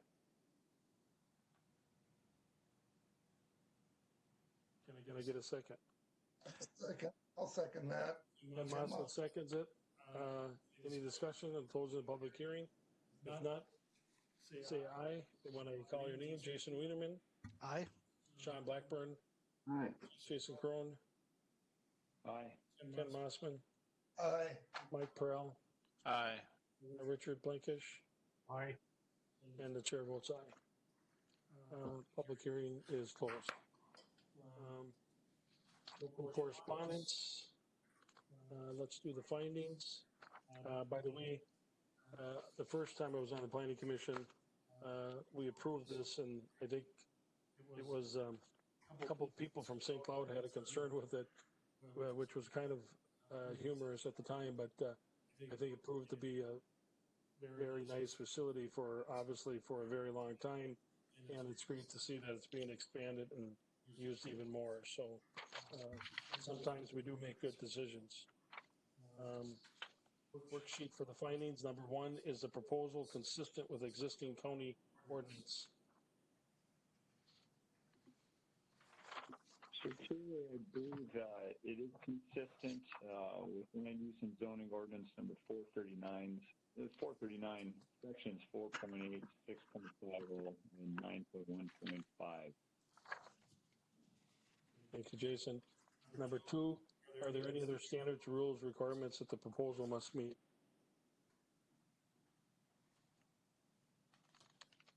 Mr. Chair, this is Sean. There are 4 proposed conditions.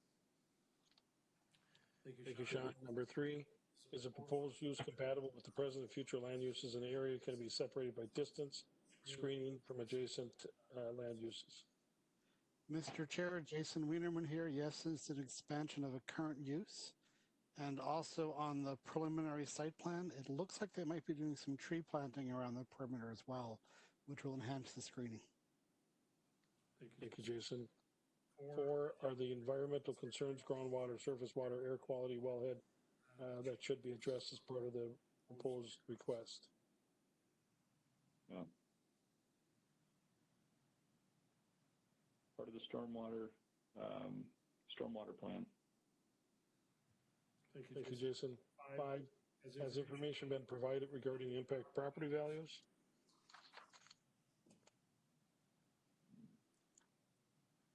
Mr. Chair, no. Thank you, Jason. 6, what potential public health, safety, traffic generation impacts will the proposal have in relation to the area? Mr. Chair, there might be an increase in traffic patterns around the site due to the increased usage, but it shouldn't be a continuous or serious impact to the community. Thank you, Jason. 7, how does the proposed affect general health, safety, welfare of the residents?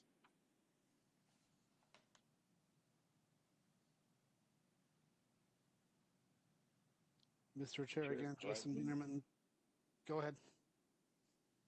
Oh, I was just going to mention it offers more opportunities to those that utilize that space. Thank you, Jason. And thank you, Jason, for trying. 8, does the proposal conform to the goals and objectives of the county's comprehensive plan?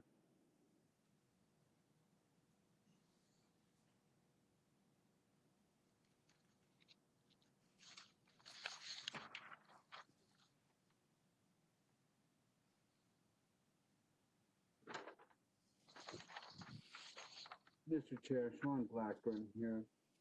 It does conform to the goals and objectives of the future land use map and agricultural zone, as well as the policy area map and agricultural growth areas. Went through the land use plan. It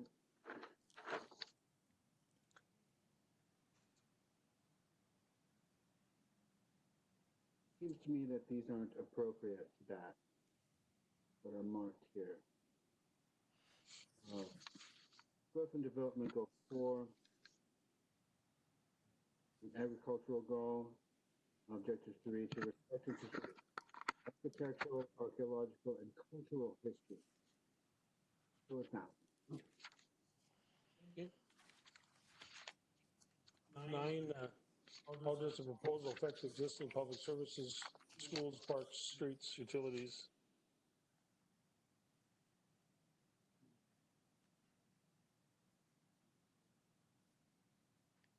Mr. Chair, minimal impact.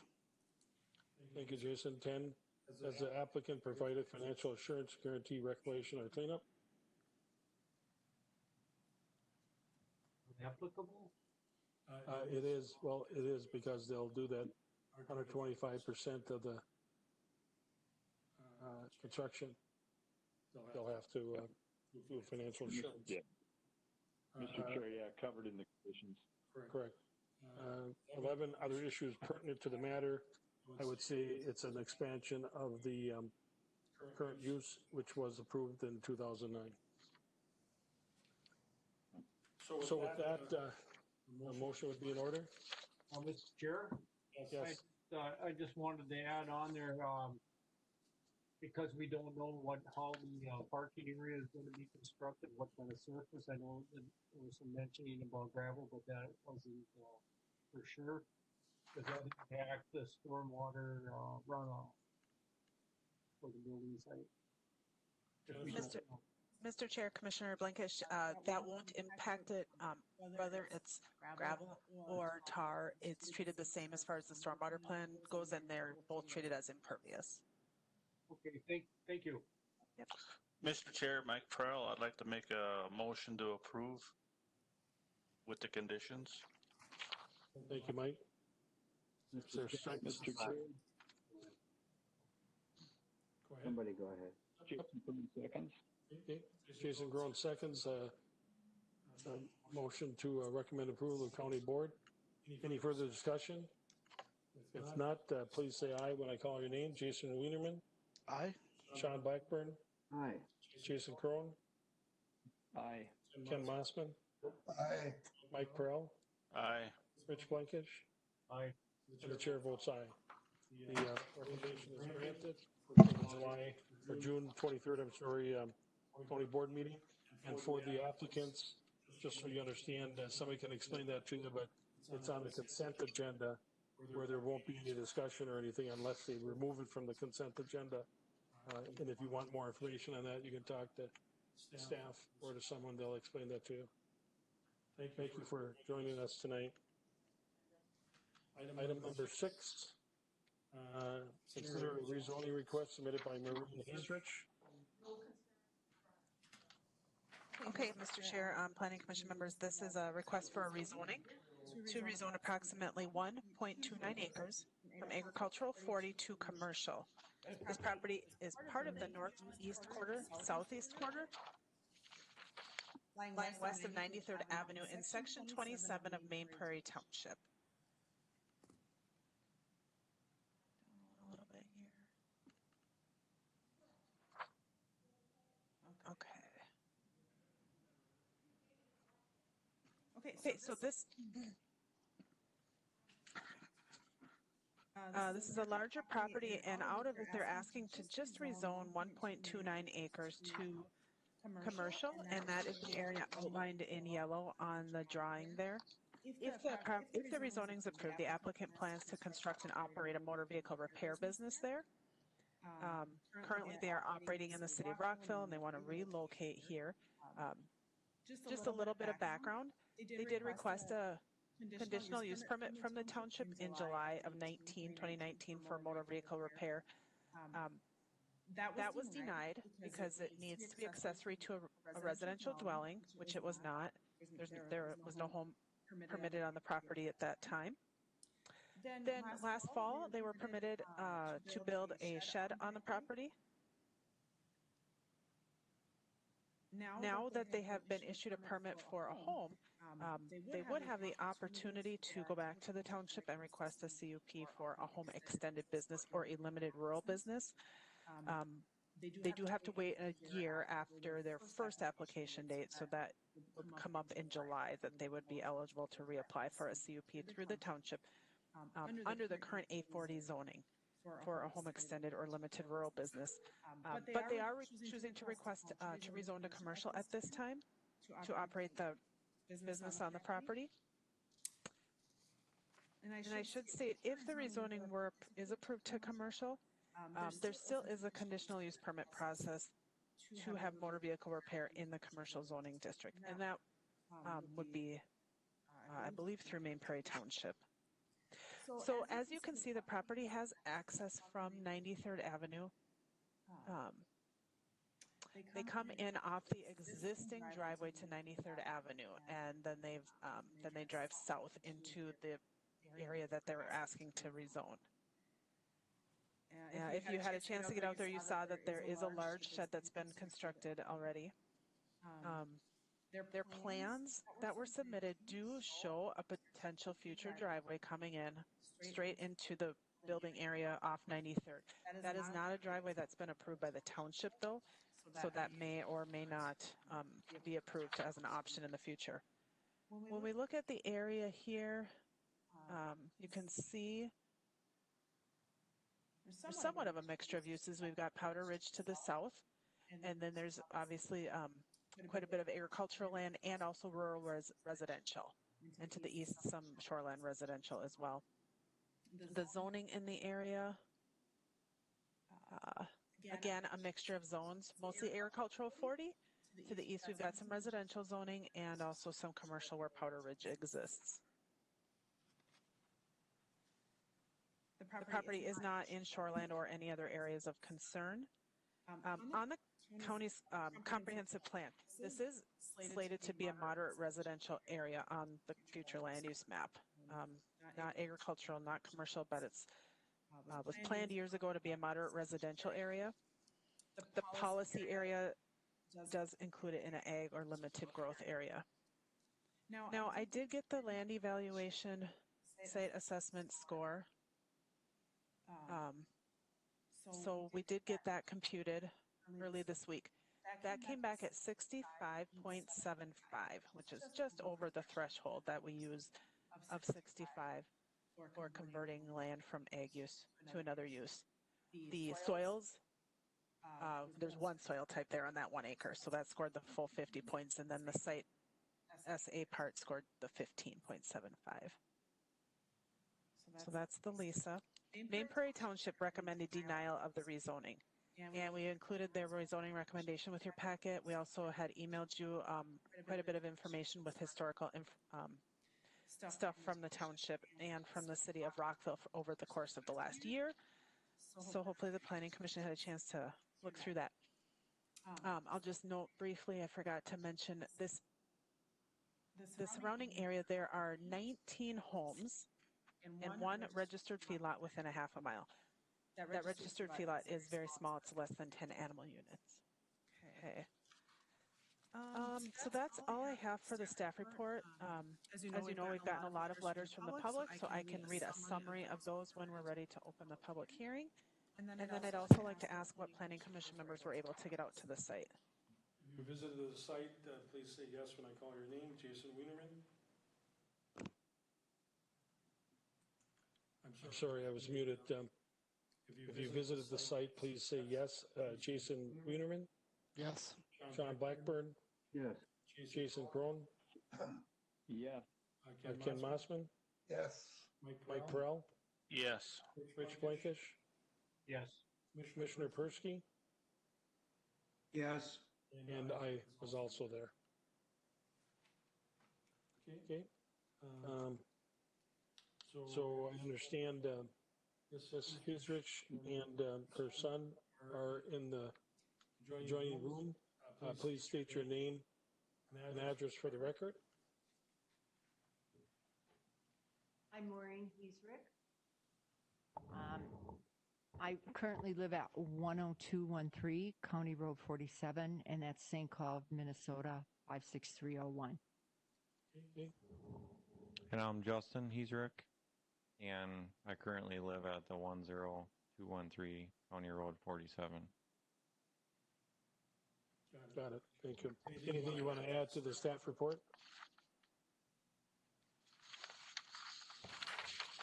Just like a quick summary or what? Anything you want to add beyond what Jennifer just shared with us? Or you can just be available for questions if we have questions. Yeah, I looked around for a long time to find a piece of property that I think would work good for good road frontage, and with being right alongside Powder Ridge, I thought it'd work really good for adding another commercial zone and driveway right there, where we could have a at-home business and live there too, rather than have two pieces of property, because it gets more and more expensive every year. So, and I don't know, I didn't really see any issues with the property as far as any problems why you couldn't do something like that there. So, and I went to high school in Kimball, just down the road, so I pretty much know a lot of the people in the whole area. Pretty much all my best buddies are the farmers that own all the acreage around the area now. So, I don't know what else. Pretty much all the neighbors that wrote notes, they really don't know who I am or anything about us, because we're just the new person buying the property, you know. So, yeah, or the nature of the business, you know. But it's pretty much, I just work on vehicles, and, you know, I mean, it's pretty quiet. Someone drops a vehicle off, sits there for a few days, they get it in, get it out, they come pick it up. You know, there isn't much noise or any issue. It's all in the building. Yeah, and the amount of traffic is pretty minimal. I mean, there's probably 1 to 4 people stopping in on a daily basis. I mean, there could be up to like 10, but it's never really that busy very much. So, I mean, it's pretty small business, you know, but, you know, we were in an industrial area before, and it was just killing us for taxes and the rising costs of the building. So, kind of needed to do something different. So, I don't know what else I can tell you. Okay, thank you. At this point, are there any questions from the planning commission, or should we go to the public? Mr. Chair, quick question for Jennifer. You mentioned earlier, now in July, the applicants would be able to, conduct this through the township as part of a residential or at-home business. So that would be independent of any vote that the county would have on that. Is that accurate?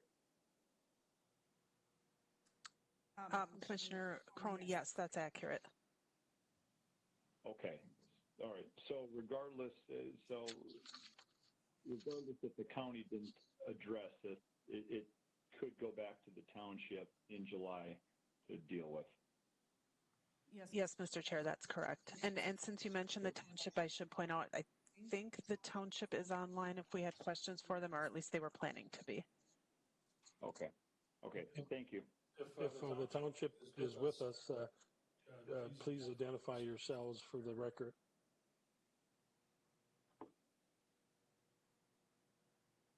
Our township members with us via WebEx, and just please identify yourselves, name and address.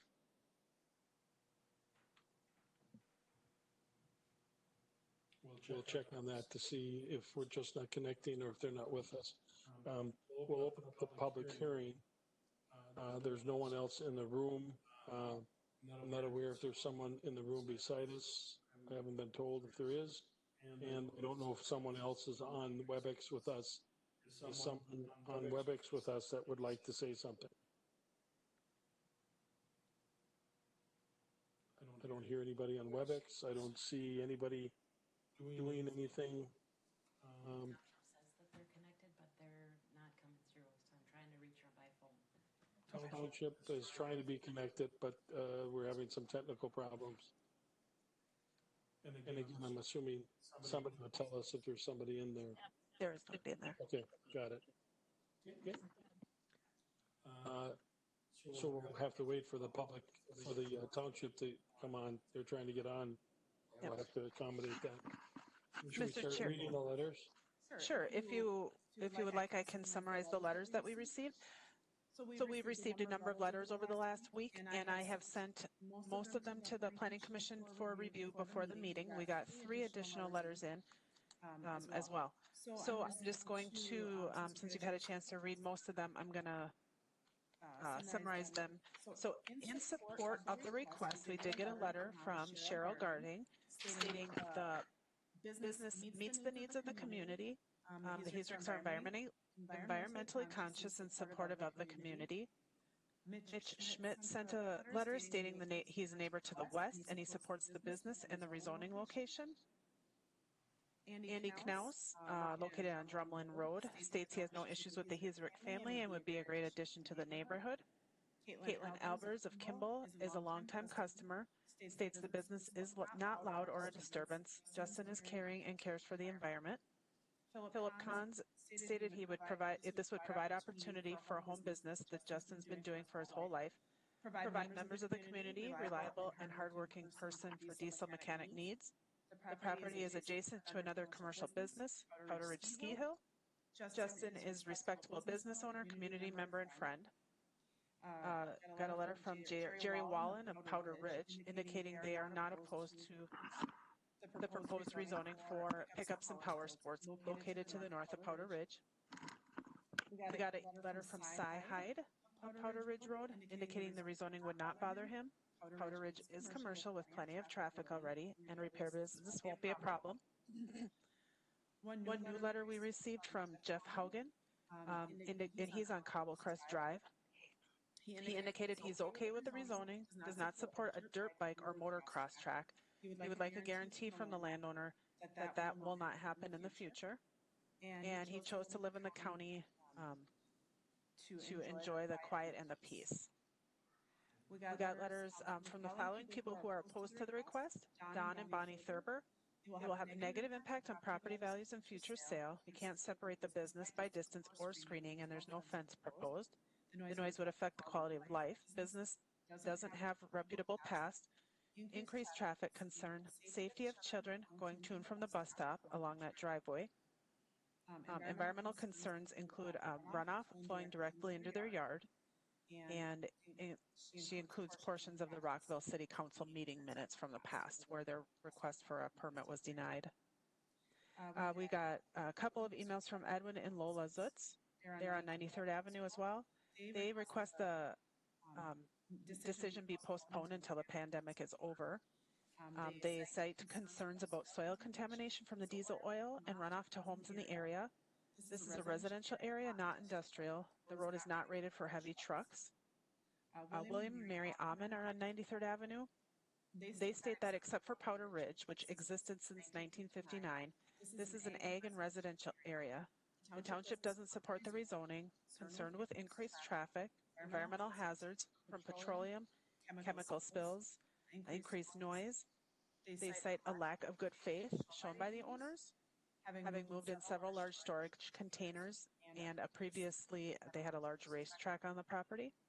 They should have gotten approvals and permits before putting up a large building. They recommend postponing the hearing until an in-person meeting can be held. And they do welcome Ms. Hedrick to the area, but they oppose the business and commercial rezoning. A letter from Mark Zutz of 93rd Avenue. He indicates the road was not built to handle semis and heavy equipment. And this is an agricultural and residential area. Cites concerns about potential groundwater and well contamination from oil and antifreeze spills and noise from diesel engines. We received a new letter from Adam and Jennifer Molitor of 155th Street, Kimball. They indicate that this is a quiet residential neighborhood. Commercial business repairing vehicles isn't compatible with the comprehensive plan for the area. Concerned with public safety, environmental runoff and contamination, decreased property values and noise, the business is better suited for a commercial or industrial park instead of spot zoning a primarily residential or ag area. A letter we received also from Kim and Keith Boyd. And they point out that at the township level, they were opposed to the construction of a large unapproved dirt bike track, concerned with plans to relocate the driveway approach, and oppose the conditional use permit for a large industrial-sized shed for the business. The township has spent a lot of time addressing this property at many meetings. The land was purchased and built without assurance of the ability to operate a business there. Frequent changes and uncertainty of the actual plan has created distrust among local property owners. The vision for this piece of land was not for commercial. Powder Ridge commercial zoning should not be used as a comparison, as the uses are different. Decisions regarding commercial operations on this property should remain with the township. The township supports the current zoning and CUP process for the establishment of a business on the property, but not commercial zoning. The commercial zoning would disrupt the peacefulness of the country and the safe haven of home. They urge the commission to not discount the planning that's gone on at the township level for this area. And then lastly, we had I had a call from Mike and Deborah Lynn on 100th Avenue in Kimball, and they oppose the rezoning. Thank you, Jennifer. The way it sounds, Main Prairie Township members are with us. If you are, please state your name and addresses for the record. Everyone that's going to say something, please. We're trying, Jeff. Are we on? Yeah, yep. We can hear you, so just state your name and address, each of you that are there. Dennis Lowen, Main Prairie Township. Alice Robinson, Deputy Clerk, Main Prairie Township. Lori Hunt, Clerk, Main Prairie Township. Okay. It's just the three of you then? Yes. Got it. I don't know how much of what you heard, but more importantly, share with whatever you want to say. Well, we heard most of what was said. This began back in February, actually, of last year when the Hedricks came to the township before they purchased the property. And at that time, their question was in regards to, because there were two parcels, and they wanted to combine the two. We had no problem with that. Indicated that at that time. Further down the road, after the property was purchased, a motocross track was built on the property. I really don't want to get into all that. The whole thing that we're looking at tonight, what you're discussing, is whether or not this property should be rezoned to commercial. We feel strongly that it should not. In fact, we feel that the attempt to rezone commercial circumvents the process of an extended home use, which would still be applicable if the Heesricks had a home there. Other concerns that we would have, while Powder Ridge has a small portion that's zoned commercial, the majority of it is not. And while it is commercial, it's pretty much a seasonal situation where it's mainly winter use. They do have weddings throughout the year. Other concerns that would be noted with this kind of a business, it was an upscale, we were told it's an upscale diesel truck business. These aren't quiet. You know, these are designed to be powerful, souped up, if you were. One of the things that was noted, the hours of operation of a business like this, 10 a.m. to 7 p.m. Kind of odd hours for a business, 10 a.m. But at any rate, a loud vehicle like these things is not compatible to this area. One of the things we feel strongly about is if this were an extended home use, you would seem to be more inclined to be considerate of your neighbors. Now, there is a bone of contention out there, and unfortunately, it was caused by the motocross events there. Now, if you look closely at the application, some of the wording, it isn't, you know, motorsports. Covers a wide range of things. Another question we would have, while Maureen would own the property, Justin would rent from Maureen. Don't know if that's good, don't know if that's bad. It's just something to consider. Going forward, you know, who would be the potential owner of this business? Should it not be a viable business? By rezoning, one of the things that's been eliminated, if it were to be rezoned to commercial, you've eliminated the idea of a home being built there. What other things would come into bear then? Does that eliminate building heights, surface coverage, hours of operation, lighting, signage, that sort of thing we would have concerns with? But the bottom line is, and this really isn't something that we would like to see rezoned. And when we went through this process of establishing a comprehensive plan many years ago, I think we initiated it back in, well, started the process probably in 2008. I think we accomplished it in 2010. And had many conversations of late and recognizing that we need to modify that plan in coordination with what the county's doing. Excuse me. Well, I want to be respectful of Maureen and Justin. The overwhelming majority of the folks in this area don't want the business there. They don't want it zoned commercial. And in fact, while there's 19 properties, you know, residents noted in the immediate area, I've had several people comment to me personally that don't live in the immediate vicinity. Okay, they live across the lake, for example. They weren't counted in these 19. They live on the other side of the hill. They weren't counted in these 19. Well, I love motorcycle racing myself. You know, I saw my first motocross race when I was 11 years old. You know, and I'm down the road a long time from that point. This is not the proper area for a motorsports type of business.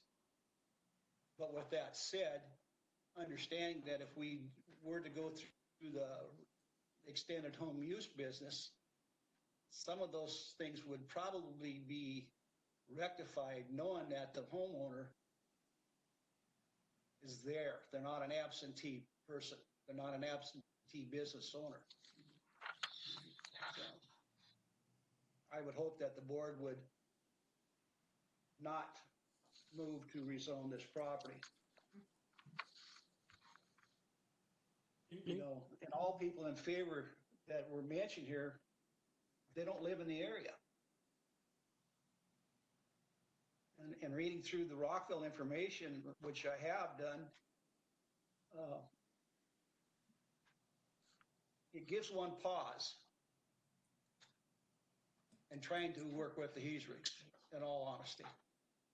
Thank you. Thank you, Mr. Lowe.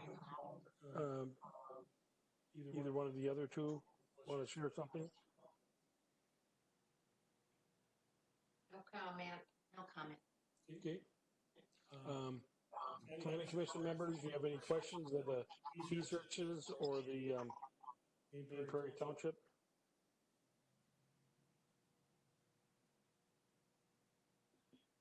Yeah, I have a question, Mr. Chair. Jason, for the applicant. I'm trying to understand, I guess knowing you have the different options, why you chose to go for a rezoning here. Because there's a lot of complications that come with that, and why you didn't just wait for the opportunity to do it as a residential business in another month. So can you help me understand that a little bit?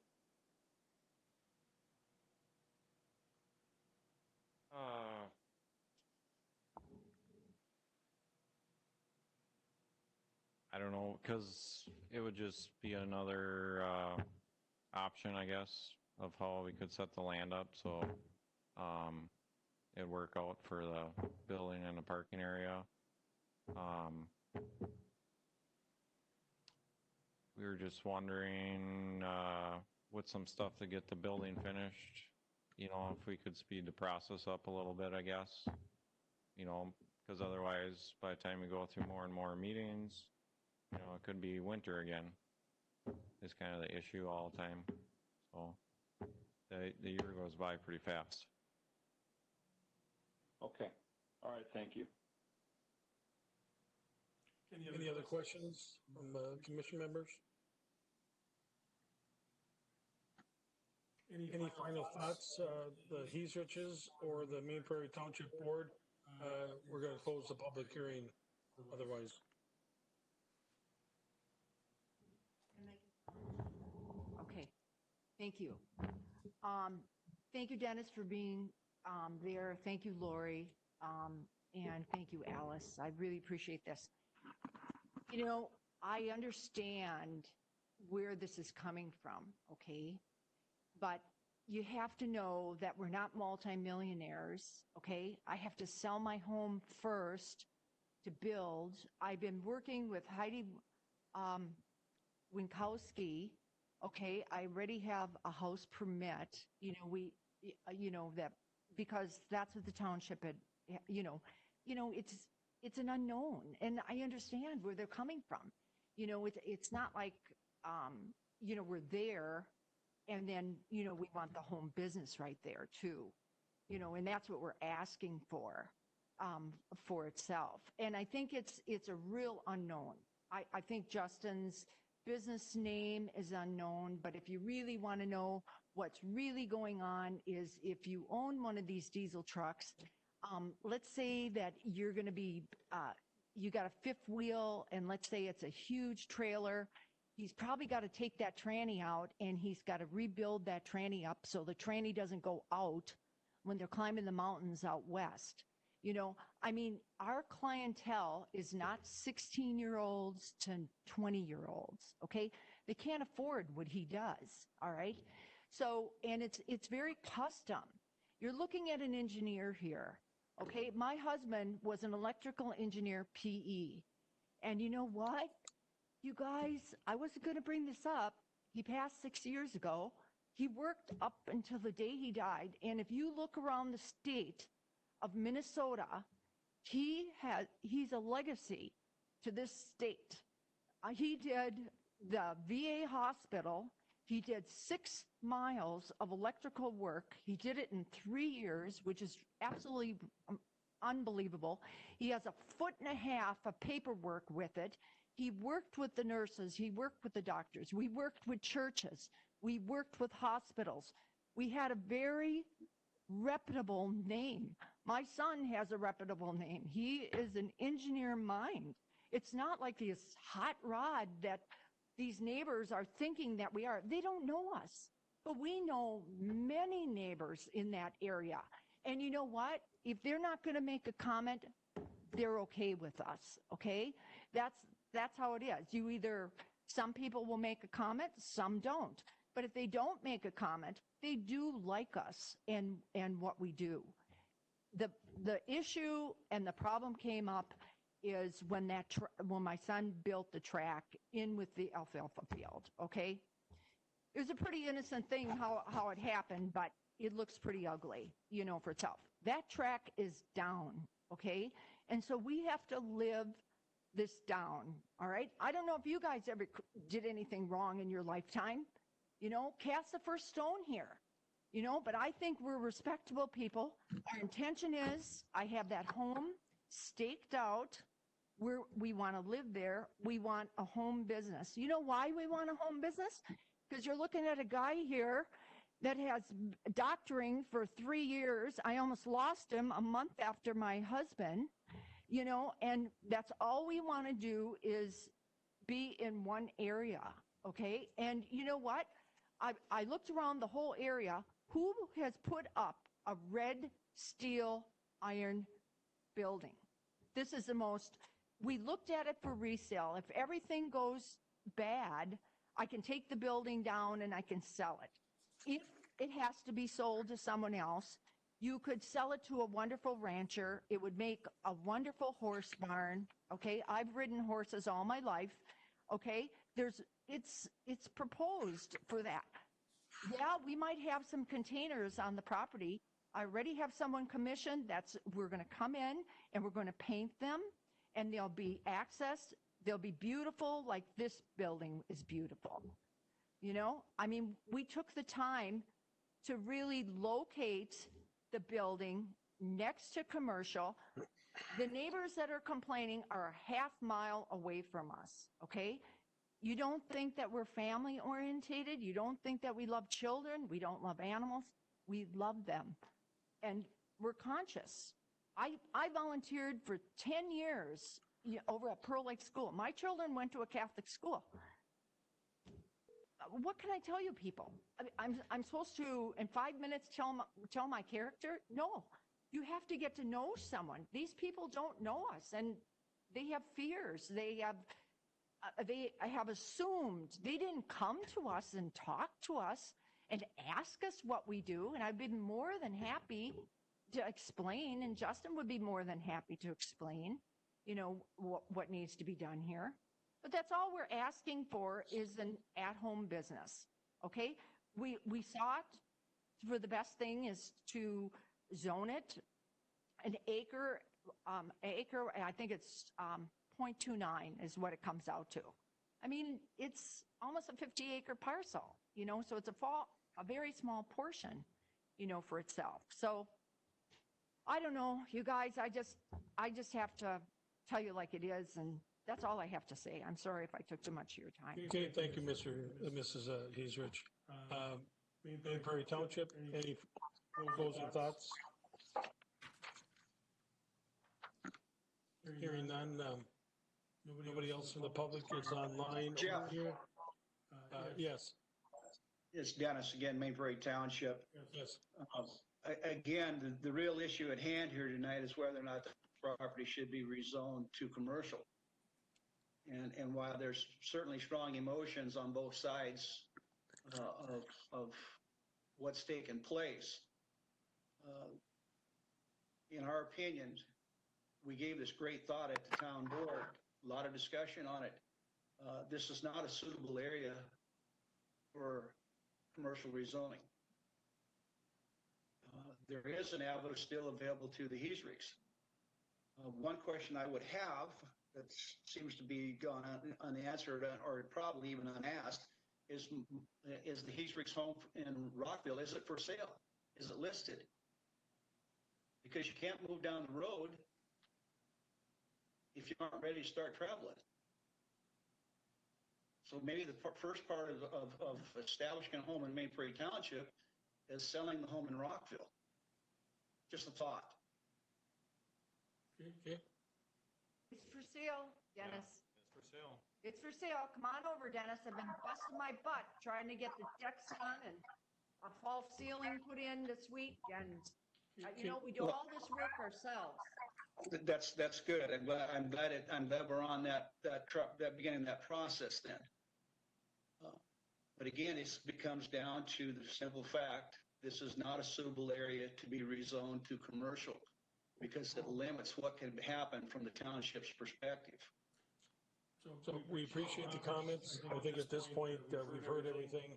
I think closing the public hearing would be in order. And just so everyone's clear, no one can speak other than commission members after the public hearing unless the question is asked of you. So I think a motion to close the public hearing would be in order. I make a motion to close the public hearing. Mike Prell. Mike Prell moves. Second. Rich seconds it. Any discussion to close the public hearing? If not, we're going to do a roll call. If you're in favor of it, say aye. Jason Wienerman? Aye. Sean Blackburn? Aye. Jason Crone? Aye. Ken Mossman? Aye. Mike Prell? Aye. Rich Blankish? Aye. And the chair votes aye. The motion to close the public hearing is passed. Planning Commission members, discussion? Yes. Chair, this is Commissioner Blankish. I look at rezone a piece of property, that designation goes with the property, and this isn't about the individuals that are applying for it now. This is just, it moves forward. I think we talked about this in other meetings. And I was looking at the long list of what's available, what can go in commercial property. And I see one of those is adult entertainment, and it doesn't fit that area with those homes. So I have great concern about changing that property to a commercial zone. Thank you. Okay. Any other statements or questions by commission members?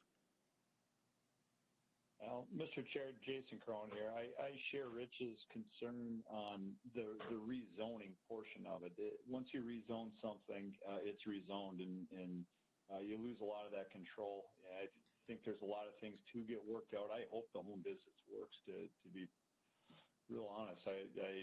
Businesses are tough, and anyone that can do them, I tip my hat. So I hope it can be worked out. But there's a lot of things that need to be worked out, and I think there's good measures in place to do that. Anytime we can drive stuff, just like we talked earlier with the St. Wendell stuff, the more we can get the township involved closer, the better off we're going to be. I think this is a spot where it wouldn't make sense to spot rezone something at the county level for things that could get worked out at the township level. Okay. Any other comments by commission members? Or we'll go to the findings. Hearing nothing, let's do the findings then. Number one, does the proposal conform to the county's comprehensive plan? Why or why not? Future land use map, policy area map, goals and objectives.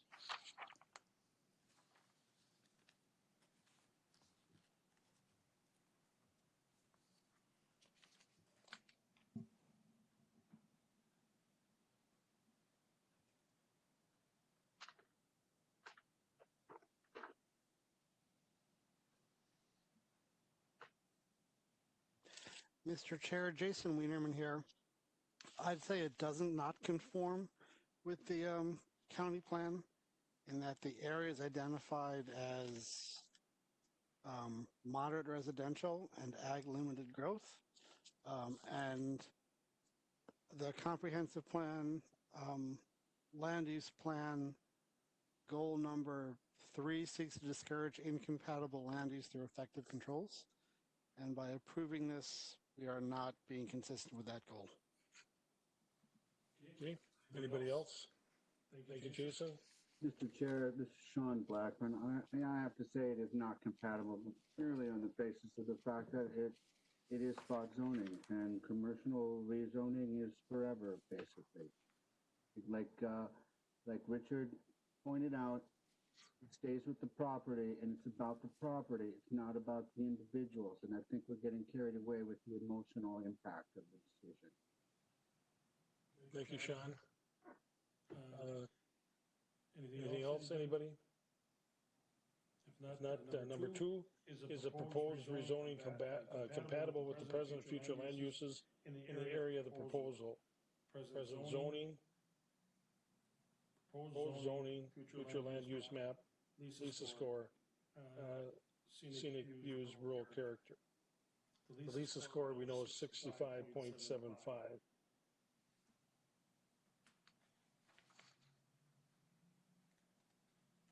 Present zoning is A40. Proposed zoning is commercial. Future land use map, Moderate residential. moderate residential. Scenic view. Go ahead. I was just going to see scenic views, rural character. I don't know that that's even with what's being requested. Zoning, you just never know. So I would say probably not consistent there, but it's all dependent. Thank you, Jason. 3, are there environmental concerns that should be considered part of the rezoning request? None. Mr. Chair, I don't believe there's major environmental concerns. Some of the letters indicated there might be, but yeah, that's more speculative. I would say anytime you're going commercial, there's environmental concerns, but especially if we're talking about mechanics, as was pointed out, and we're talking about all those fluids and things, there's possibilities for spills, absolutely. Thank you, Sean and Jason. 4, has information been provided regarding the impact to property values? No, there hasn't. This is Rich. Thanks, Rich. 5, is there a potential for public health, safety, traffic generation impacts based on the proposed rezoning, and how will they be addressed?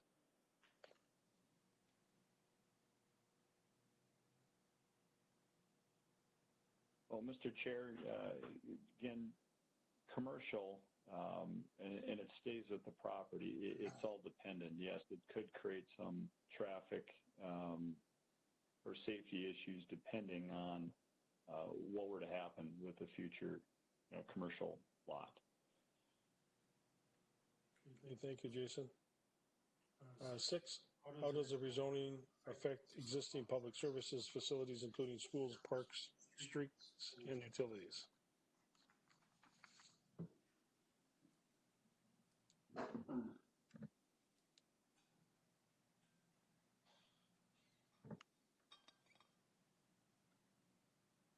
Mr. Chair, Jason Wienerman here. Undetermined at this time. Potentially light with the current use, but commercial use could see potential increases depending upon which use comes in after the fact. Okay, thank you, Jason. Number 7, other issues pertinent to the matter.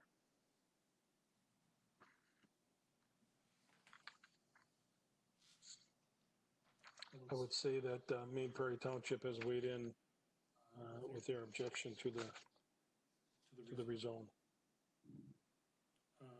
If that motion would be in order, remember again, we're a recommending body. We recommend it to the county board, and the county board then will consider it on June 23rd. Mr. Chair, Jason Wienerman here. I move that we recommend the county board deny this rezoning request. Okay, Jason Wienerman moves to recommend denial of the request. This is Rich. I'll second that. Rich Blankish seconds that motion. Any discussion on the motion? If not, the motion's been made and second to recommend denial of the rezone request. Roll call. Jason Wienerman, Aye. Sean Blackburn, Aye. Jason Crone, Aye. Ken Mossman, Aye. Mike Farrell, Aye. Richard Blankish. Aye. Chair votes aye. So the recommendation to deny is approved to the county board, and they'll consider it on June 23rd. Chair? Jennifer, This is not on next week's meeting, because if it was, you're muted, I think. if it was approval, we had to do another notice. Oh, I'm sorry. This will actually be on the July 14th agenda. I think you're muted. I'm not hearing you. Can you hear Jennifer? Hello? No. There you are. Now you're there. Okay. It's not June 23rd, I'm sorry. Yep, this will be on the July 14th board agenda. Okay. So it's on the July 14th board agenda with our recommendation, but again, they make the final decision. Correct. Okay, thanks, everybody. Number 7, discussion on the mining reclamation cost. We're going to leave that. All right. Jennifer, are you going to lead that? Yes, I can do that. Okay. So we did, or I should say Angie, at the request of the Planning Commission, Angie consulted with the county highway engineer and also contacted other counties to figure out if our current standard is adequate for reclamation bonds or guarantees. Based on the research that Angie did, we would suggest increasing our financial guarantee to be $5,000 per acre rather than the current recommendation of $2,500 per acre. And so if you have any questions on what was in the packet, just let me know. The thought obviously rose to me is what if we wouldn't have asked the question? I mean, it would have continued. Yeah. I think doubling it is a little high, but certainly, thank God, I can't remember who asked it, but whoever asked it, God bless you. Again, we're just trying to look out for the county in this, but it was so I don't know if you want to come up with a dollar amount or.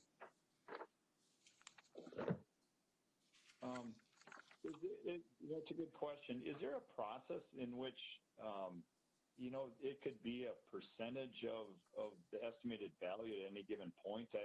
I don't want to get too crazy with it, but the reality is, rates are constantly changing, and there's certain things that will rapidly shoot up the hourly rate of loaders and all the equipment that's used to restore aggregate. And I'm just wondering if there's a way to be able to just assign it as a percentage. It's 110% of the estimated cost, and today it's dollars, it's 2,500. But at least that way it can stay timely, in the future. And that's a good point, because I do know we've had several applications over the years where they've had like a 40-acre site, and they broke it down into like 2-acre, 5-acre sections because they didn't want to have to pay that much for a large area that they may not benefit from for 10, 20 years. So I'm not sure how we could do that, and maybe we can't answer that tonight, but maybe get a flavor for where we're coming from and then see if there's a way to do that. Because I think I just remember the sensitivity for me would be to go to double it, and then just remembering that there were some sites where the landowner did what I just suggested. And again, do we really want that? We need aggregate. We want aggregate. And yet, is it fair to assess them for acreage that won't be touched for many, many years? Yeah. I agree as well. I'm concerned about making it too punitive, as is, I feel gravel, sand is an asset, and especially when we're working on constructions, that have it as close as possible so we keep those trucks minimally on the roads and the other things. So I'd hate to see us discourage, the availability for those assets. On the other hand, of course, we do want to see responsibility on the folks that own the pit to restore it once they're done. And if you look around the county, there's an awful lot of sand pits that were done 30, 40 years ago that remain vacant and they're just sitting there. They weren't reclaimed. So we certainly don't want that either. Is there a number of years when a pit's not active? It's the, when we do the interim use permit, we date it for like 15 years, and it doesn't matter if it's operational or not, right? The ordinance does say if it does lay idle for 12 months, the interim use permit could be expired. We don't really see that occur with these. Typically, they go up until the expiration date. And then once it expires, they have a year to reclaim it. So, I mean, that seems reasonable. So they can lay idle for a long period of time. 15 was generous. I think that was on the low side. I think we've done a lot of these 20, 25 years, if my memory tells me right. But the goal is to have them reclaimed, obviously, not to be too over on what the requirement is, but yet to make sure that they get reclaimed. Mr. Chair, Jason Wienerman here. One benefit of having the relatively higher per acre cost is we do wind up seeing smaller pits. So rather than having a full 40 ripped open, they'll work on 2 to 5 acres at a time and move around. So the larger cost does allow for smaller impact that could move around the site. And that's a good point. I don't know, I don't know if we've talked to sand pit operators about, what would work for them, or do we care? But maybe the 2-3 acre doesn't work for them for one reason or another. I don't know. I do know that a little bit of, from past conversations, they'll have certain types of sand, in one area, like class 5s, and they'll have sugar sands in another area, and then they'll want some for rock crushing and some of that activity, or to bring in asphalt plants if they get an IUP for that. So they may need more than that, but I don't know. Could we? Go ahead. Well, I was going to say to that point, I mean, I like where kind of your head's at on that, Jason, but Jeff, what you're mentioning is accurate. Aggregate's a little different than dimensional stone, but some of the concepts are similar in that you have to go to where Mother Nature leads you on any project in the spec. So if there was a way, though, to, when approving a CUP, you've got the total acreage, but if there was a way to assess or write it into the recommendation that the financial assurance, is maybe determined at the time of operation based on the areas that they're going to be mining, and at that point it's a X amount of dollars per area. I mean, they're going to know based on the project when they're going to have to move into a certain area, how much material they're going to need, and you could maybe just collect the financial assurance as they begin work. So we start to separate the two. Here, yes, you can have the conditional use permit for the property. The financial assurance is assessed at time or closer to performance. But I don't know, just a thought. I mean, right now in the Painesville area, I can think of at least 3 to 4 pits that have been literally laying vacant or very little use, and they're all gearing up majorly for the bypass. They're all positioning to obviously either get the contract. Companies have assured that they can use the site, or they own the site and they're ramping it up because they're either going to use it if they get the project, or they're going to sell it to the contractor that does get the project. So now you've got pits that haven't been touched for 10 years, that in the next couple of years you're going to have millions of yards of gravel taken out of them. Yeah. Mr. Chair. More likely when the financial assurance is going to count, Jeff, too. I mean, now is when activity's happening. It's closer when the revenue's coming in, and it makes sense. Right. Go ahead, Chair. Commissioner Persky. Yeah, I missed Jennifer. I apologize. Are we looking at escrowing, or are we looking at bonding on the reclamation requirement? Yeah, Mr. Chair, Commissioner Persky, we accept cash escrow, letter of credit, or bond. Any of the above. Most often we see bonds, and then that's an annual fee for the operator that they have to renew that bond every year, and I believe it's 1.5% of the total amount of the bond, if I'm not mistaken. Oh, okay. Well, the bonding thing helps. It That's does. a good question. That makes it much more palatable. It does. Yep, dramatically more. Did you see a letter of credit too? Yep, that's another option, which I believe are a little more expensive to renew on an annual basis, but that is an option through a bank or a lender. Okay. Well, should we go with the number and do it, or you want more time to think about it?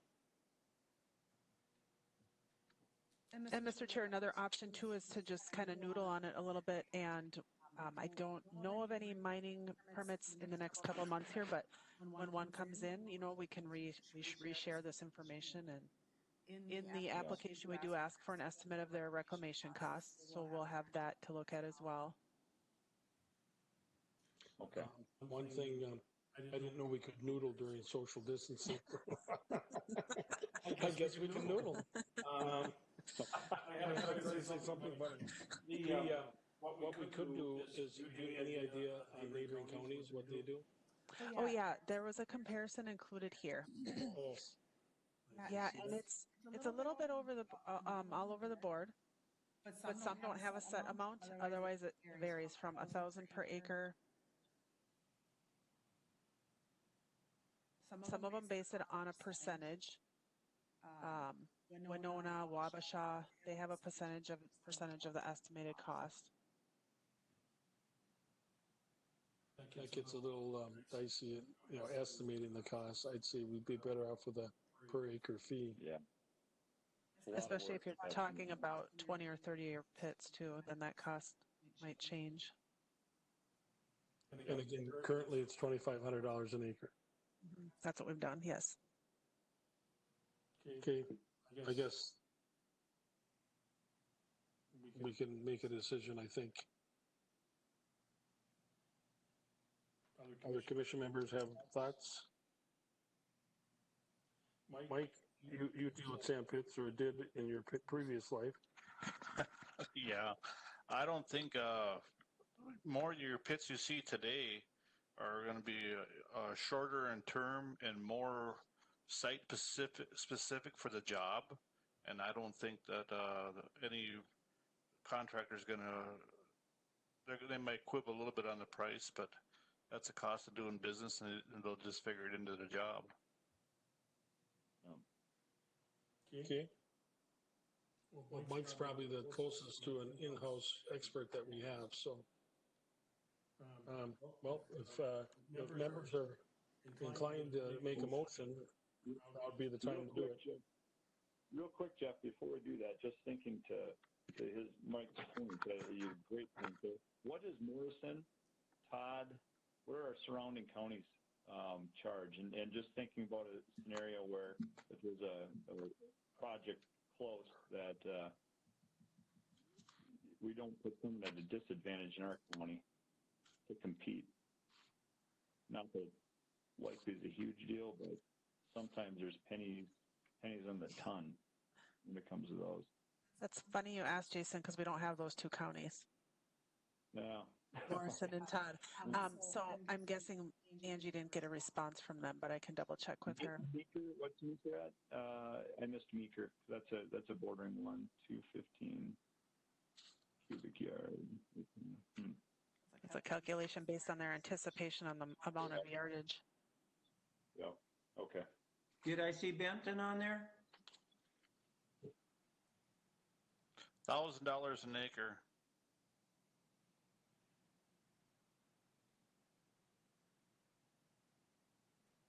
And the next closest, Candy, Ojai. Candy, Ojai, and Wright, were they on there? yes, and they're like $1,000. McLeod is $1,000.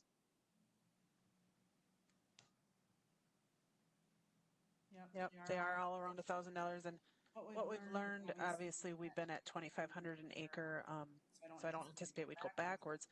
But in speaking with Jody at the highway department, that's likely not going to cover the cost if we had to go in and do everything.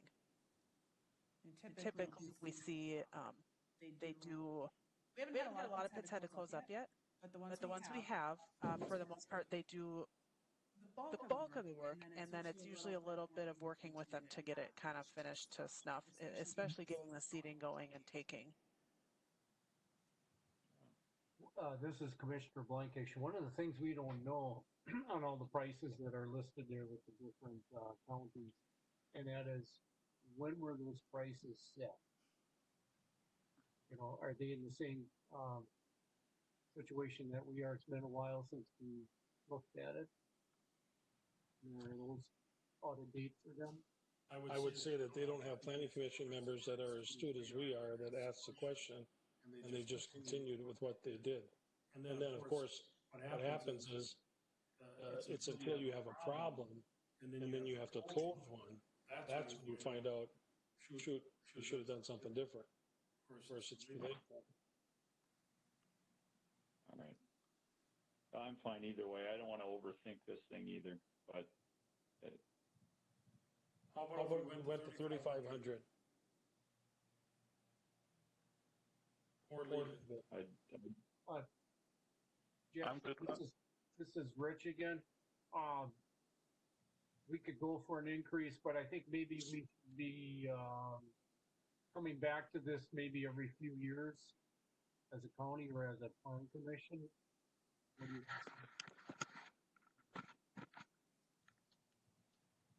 And I think we should. I think all fees need to be looked at.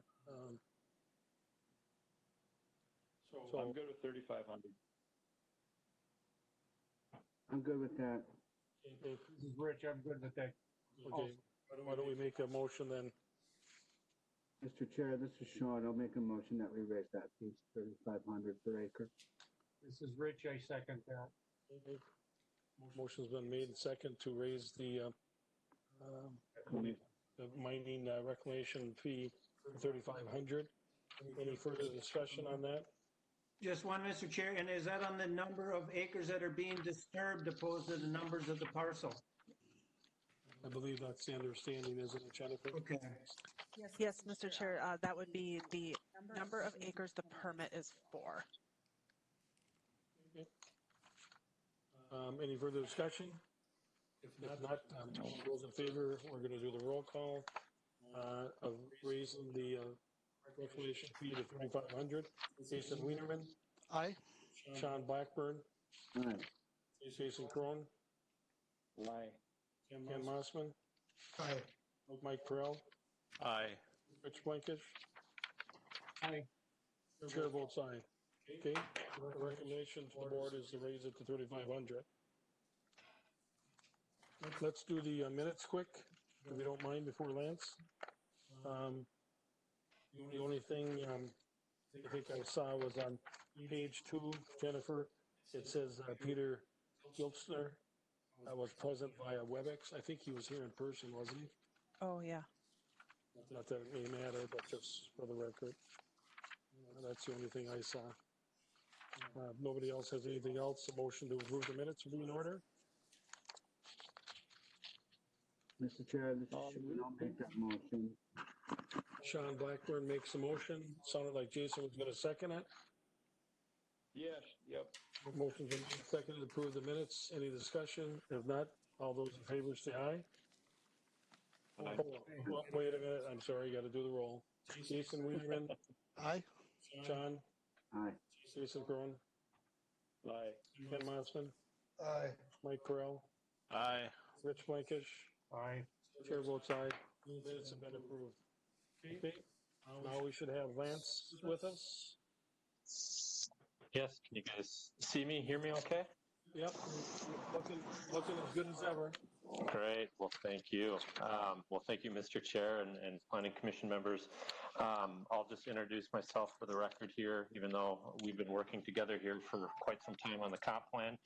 My name's Lance Bernard. I'm a planning consultant with HKGI, and we've been assisting the county over the last year and a half process to update the county's comprehensive plan. And wanted to spend just a few minutes giving a quick recap on that process for the group and for those who may be listening to us or watching us live today. And then also we'll be looking for the Planning Commission's recommendation to move forward to bring this to the County Board on July 28th for a public hearing and their adoption process. So with that, again, just a quick recap on the process. We started this in April of 2019. We've been working very closely with a steering committee that you have all been part of and with all the Board of Commissioners. And let me just back up and preface again, just for those who may be listening, is that the comprehensive plan is really the county's 20-year vision plan. It sets a number of goals and policies on the direction that the county wants to go. It is very, for the most part, it's pretty land use focused, natural resource focused, but provides the policy direction to make future land use decisions, and then other direction for communities, county services, parks, transportations, and systems, and so forth. So we've been updating that plan, as I mentioned, with the steering committee, 25-member committee made up of you guys, county board members, and some other representation from the townships. Over that year and a half, we've been engaging the community. We've documented over 40 meetings, a lot of those being with townships, just being out in the public, going to the county fair, going to various community events where we're seeking public engagement, public input on the plan. We've also have worked in broadcasting the happenings of the plan through a project website. We've been doing a lot of online engagement.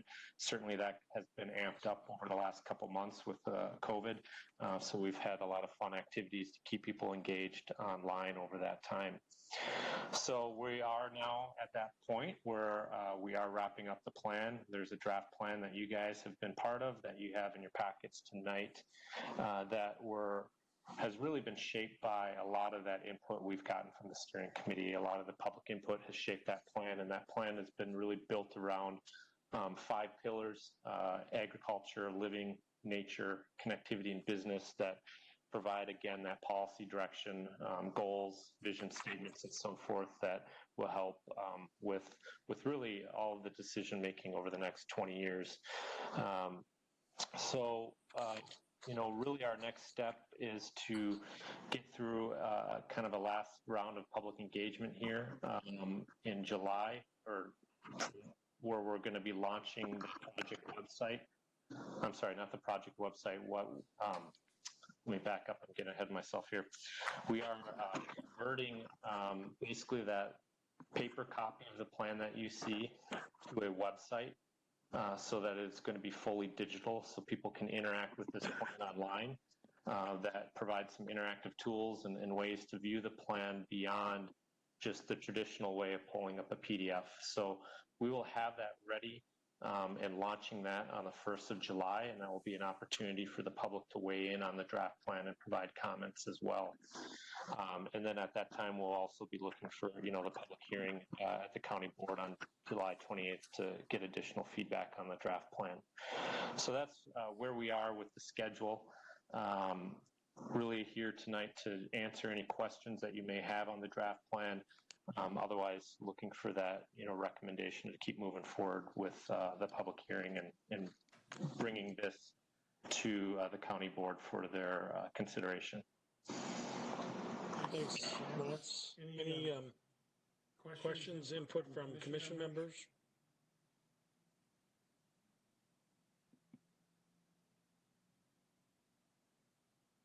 No. Quick question for you, Lance. Regarding the public input, we're going to, is there going to be a similar effort, reach out to try to educate people about this? And just kind of curious how the plan is to get that input with, the kind of the current COVID situation, the county fair, some of these other things that typically you would get that feedback at. or be able to promote it at are not options. So just kind of curious what the plan is there. Yeah, a couple ways that we're going to push the draft plan out to the public is A, we've built that contact list through the project website, through the news blasts, certainly pushing out information the best we can through all the social media sites. But, you know, we've done a lot of mailings to the townships. They've been really a key group to provide feedback on. So I think there's opportunities where we can notify the town boards that the draft is ready for review and direct it to the website that way. So another element to this is we are drafting up an executive summary of the plan. So that could be a paper form too that we could easily disperse throughout the county at locations, you know, that we'll still have to work through with county staff on where we might want to do that. So, you know, we'll still lean on our steering committee members to help spread the word the best you can through your networks as well to get input on the draft plan. Thanks, Jason, for the question. I have some points, but I'll let the rest of the planning commission members make theirs first. Mr. Chair, I got a question. Lance, do we have the present PDF on the draft, right, available separately? Is it available for right now to view? For review. Yeah. I'll tell you what, I had a conversation actually with a DNR botanist, and he wanted just to take a look at it. And I don't know if he wants to add some flowery language to it. At 10 o'clock, I don't know if that sounds acceptable, but anyway. The PDF version is available for review now, so we can certainly push that out to some of the other agencies that may be looking to look at it now. Okay, how can I get him to that? Or can you send it to me and I'll send it to him?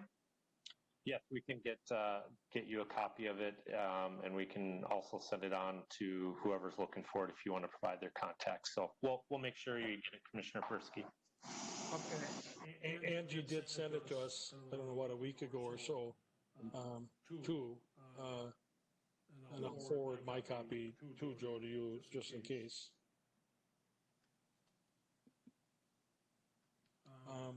Let me start quick to keep this rolling. Excuse me, but this is probably going to be my only chance to wrap this up, so I do have a few things. One, and I don't know how you're going to go about this, Lance and Jennifer, like comments that we make, how you identify them, or how do you address them. I'm not necessarily looking so much for answers, but more of making points of how to change the comprehensive plan. I'm fortunate I went through the last one, and I'm going through this one, so I have a perspective. Normally, you only go through this once. I also went through a city council one when I was on the city council. And any plan is as good as when you pull it off the shelf.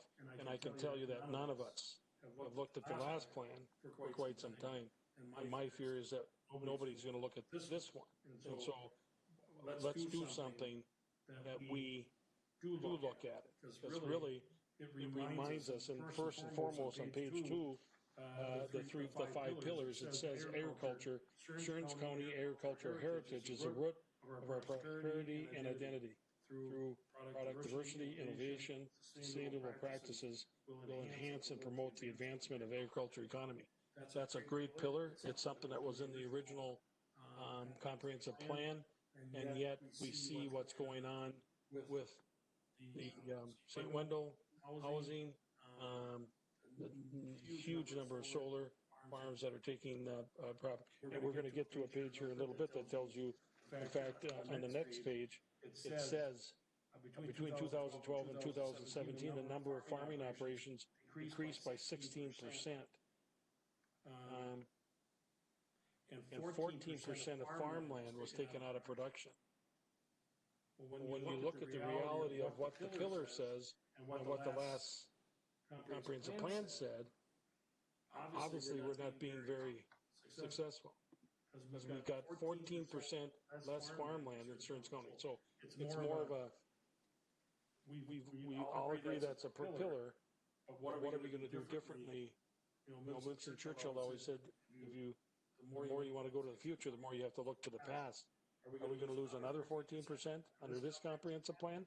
And that's no one person's fault, but it just keeps slipping away, and we keep letting it slip away. So again, it's just a comment that you don't have to answer now, but I would like to have someone answer it at some point, or say this is what we can do differently. And then on page 14 and 18,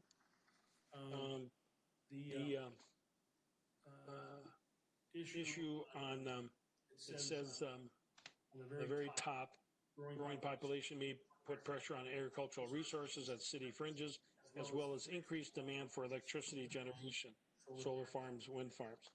And then on page 18, it says the same thing on the very top, agriculture. Of course, everybody knows my opinion on that we're doing too many solar farms, in my opinion, at this point. The reality of it is I don't want to portray that solar and wind generation are helping Stearns County, because 95% of the electricity produced is being put on the grid and sent to the cities, unless somebody can prove me wrong. So again, I don't want to make it political, but I don't want to create the perception that when you see the wind generations and you see the solar, the reason they are building these close to transfer, well, no, not is it transfer, what are they? The substations. The reason they're building to the substation is to get on the grid, which shoots it places other than us. So, for whatever that's worth. And then, of course, on page 33, of all the applications that we've got, when in the verbiage, it says wind and solar have continued to dot the landscape. Well, the very people that are nuts about solar and wind, if you look on the map, they're not in populated areas. Just like the sand pits, everything's in western Stearns County. Funny how you don't see solar farms in the city of St. Cloud or close to the city of St. Cloud. But you don't see sand pits. You know, we've had sand pit hearings where hundreds of people showed up because they don't want a sand pit, but if it's in Bruton, it's okay. Clean energy, on page 47, it also says community benefits as they do. I guess, again, it's just that editorializing. I wonder if we should just, I don't know how, that's kind of an abstract statement. I'm not saying they don't benefit, but really it's kind of a, I don't know what you call it. It's not really a fact. It's more of an editorial, probably. On 121, this is probably next to that agricultural statement on page 2. This is probably the most critical as far as I'm concerned. And again, what can we do to make sure this happens? On the very top, implication of the plan, it can be implemented by a number of ways. On a daily basis, the document is used by county staff and to review applications. I don't know that that's true or not. Staff could tell, and Jennifer could tell if that's true, but I mean, that is important. Again, I'm not saying it's not true, but I'm saying if it is true, boy, let's really, really do that. And of course, it's used by the county board and advisory committees. And then it's county's intention to developers. It helps residents and developers understand the county's intentions for the land use. And again, that's critical. If I'm an applicant, I've never built a house in St. Wendell. I've never built a solar farm on ag land. I've never ripped up a shoreline. If their first interaction is with the staff, and the staff takes this comprehensive plan and says, you can't do this, or boy, you won't get this approved if you do it like this, rather than just bringing everything before us, that will help educate the applicant before they get to us to say, boy, maybe we should rethink this. We maybe should do it a different way. So page 121, I hope that does happen. And again, the response that I want from somebody at some point is, how are we going to make that happen? Four more pages left. I'm almost done. I'm making up for the rest of the commission members' land, so excuse me. Page 128, section 6.52, solar energy systems. Somehow my big thing has been decommissioning plans. I think we should, it says reference specific goals from the 2008 comprehensive plan. This section will need to be amended to reflect 2040 comprehensive plan's goals and policies. And I think the issue that's come up is decommissioning. We have no idea what the decommissioning plans are. So somehow we should say, and that we should reflect this plan and also concerns or issues with the decommissioning, that again, we get it on our radar, that we don't forget about it. And then way in the end, section 10.2 and 10.214, the shoreline alteration provisions. Again, if you read what these are, this is exactly what already has been there, that we've already seen abuses, including at tonight's meeting. So I guess my concern is, what are we going to do different?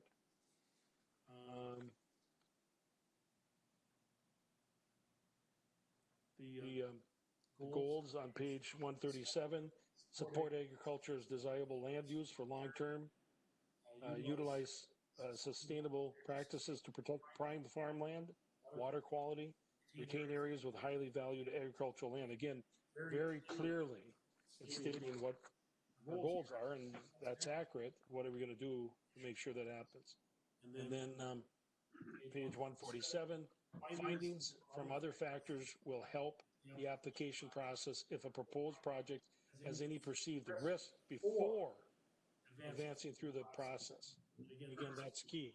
And that's where the staff with the applicant, what this is saying, I agree 100% with. But again, we want to get it before it gets to the planning commission. What can we do to take these pillars, to sit down with an applicant before they apply for it, or before something happens, and say, okay, this is where we're at. And it says on the bottom, the proposed project has addressed factors 1 through 5. If it says no, revisit the factors with the property owner or applicant. And again, it's before it gets to us, not after. And the last thing, Lance, I'm going to have fun with this one with you, because you forgot to identify Lake Cronus Recreational Trail on the parks and just think that's where you and I first met. I thought you maybe did that just to see if I... That was my intention, to just make sure you're reading the plan, Mr. Chair. So that's all my comments. I would appreciate someone recognizing those and then saying, what can we do collectively? There's not accusations or there's not complaints. It's just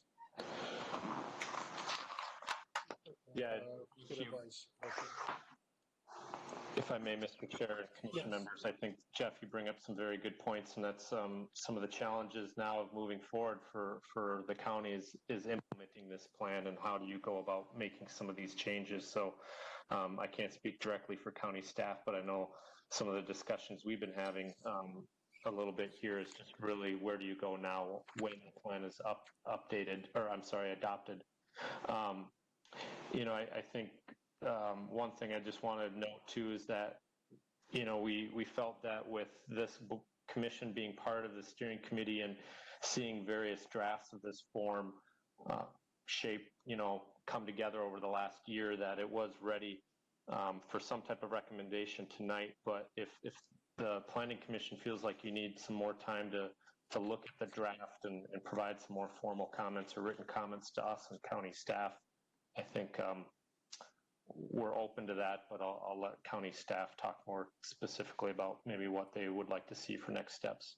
And let me make it clear, Lance and Jennifer, I'm not looking to continue it at all, but what I shared, certainly I'm going to keep on my radar. What can we do to address those issues? You can do that as this is moving forward. I assume you're going to be making some tweaks, obviously, as you hear things. So this is kind of like public input at a planning commission level. So I'm not looking, I don't know why we couldn't recommend approval, but please take those points into account and tweak the language, and then at some point show me how it was tweaked to address those issues and other issues that we've heard. The township, go ahead. Just one more comment from me. I did really like some of the language in this final draft on the transitional areas when it gets into the living portions of Stearns County. Again, it's visionary, and I get that about this. And I think the way that some of that was clarified and worded at least allows us to continue the discussion 10 years from now as we deal with, to me, ongoing transitional issues as we have increased population. So I thought that was good language used. And, wanted to comment on that. And I think the township engagement is really, really huge. I mean, look at tonight, Main Prairie Township, they did their job. In my opinion, St. Wendell did not. So we've got those examples that we can, they really, really can have an impact. And we heard that, I heard that at several of the listening sessions that we had from township people saying, well, you don't listen to us anyway, or you won't take our recommendation. And I came right back at them and said, well, most of you guys don't give them. Or it's just blankly approved because, again, it hasn't happened to me this time I've been on the planning, but I've shared the story of the first time. Townships would recommend approval. And township officials would call me and say, we recommended approval, but please don't pass it. We didn't want to be the bad guy because he's my neighbor. Well, we can't have that. I mean, we got to have township engagement, and they got to weigh in. And Main Prairie tonight is a prime example of how that can work. And this plan, I think, does a better job of doing that than the last one even did. Jeff, I just wanted to address a little bit of that information. One of the reasons why we're making such a big deal about this as being on the website is so that people can leave comment, and then we can address those issues as we go and as we implement. The goal is to not have this plan on a shelf. That's why we want it as a website, so that we have more interactive opportunities. And that's why during this difficult time where we don't know how we will be able to present information, we know it will be available on the website. So that's the value of doing it this way versus just having a paper copy. We do want it to be a living document. It will be, there will be changes through implementation, and I think that's where the value is. I agree, we need to get more on our transitional areas. That's why we added all the additional information. And I think we have a few appendices that will be coming to help us with that as well. And that's good. That's good to hear, Shelley. And then what I do is, if anybody would contact staff about any project, first thing you do is email them this comprehensive plan and say, read over this plan before the next discussion, that you understand it. That would be a good starting point, I think, for applicants. This is Sean. I'd like to say that I agree with a number of things, and there were some things I found too, but there were some contextual and editing kind of things, like saying that this whatever may put pressures on, when clearly it's a statement of can and will, like population growth will put pressures on infrastructure and demand. So when it comes to basic approaches and textual things like that, there was a couple things that did need some clearing up, but that's basic editing things I figured you would find in the meantime. And basically just an observation about format and the editing of it. But otherwise, I agree. And yes, we do need to try to, I love the idea that it's a fluid document, that it can be changed. And maybe we need to even mention that this is a work in progress, that it's an outline, and that we are trying to maintain. Thanks, Sean. Anybody else? If not, again, my sense would be that we certainly could make a recommendation to continue the process, recommend approval with the ongoing tweaking, including the comments that were made tonight, and that you'll continue to receive. I think a motion would be in order to recommend approval to the county board. I'll make that motion. Sean makes the motion to recommend approval of the comprehensive plan for the county board. Jason Wienerman, I'll second it, or I'll thwart it. Okay, you can have it. Jason. Okay. Jason, you can have it. Jason Wienerman moves to second it. Any discussion on that recommendation? If not, we'll do a roll call. Everyone in favor of recommending the county board, say aye. Jason Wienerman. Aye. Sean Blackburn. Aye. Jason Crone. Aye. Ken Mossman. Aye. Mike Corral. Aye. Richard Blankish. Aye. And the chair votes aye. So the recommendation to the county board to approve. Lance, thanks for all your work. I hope we see you at least one more time before it's final. Yeah, I hope so too. Thank you. Thank you, Lance. And Jeff, I want to echo something that you were saying about the document. I don't want it just to be a nice document that sits on the shelf either.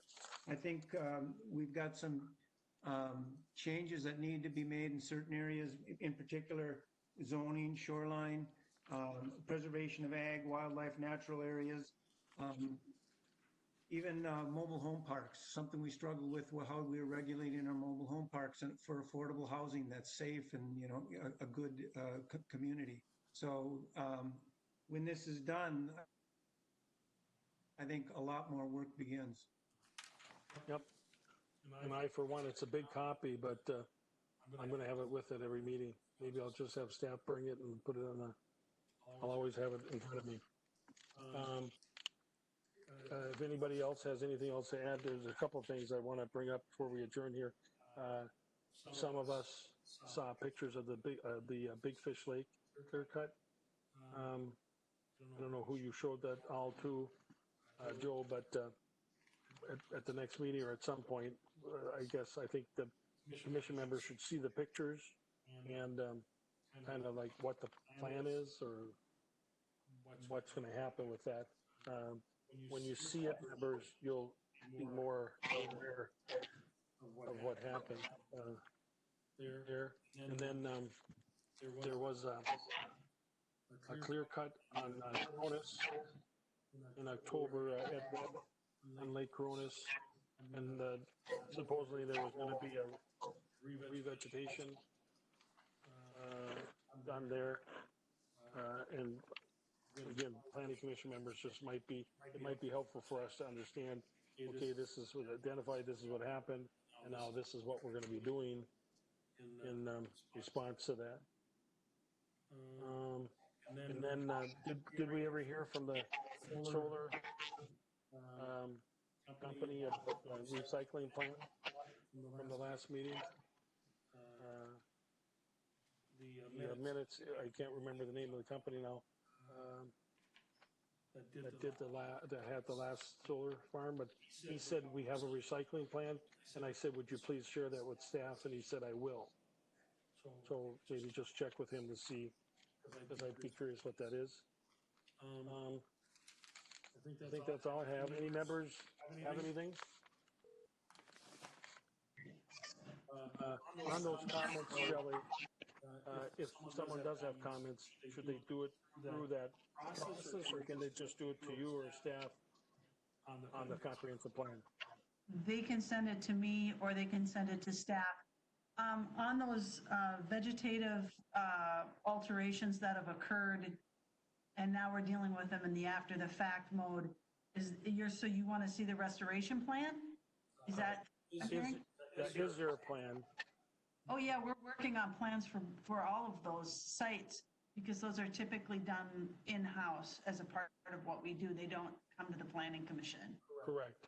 But I think it would be helpful, at least I want to see them. It'd be helpful for what happens, because we approve these things, and then you see a project after you approve it, and you think, wow, that's like we thought, or at least I thought it would look like. So, yeah, some of those aren't plans that, again, like the Big Fish Lake, I don't think we have, that's a separate situation. That's a vegetative alteration.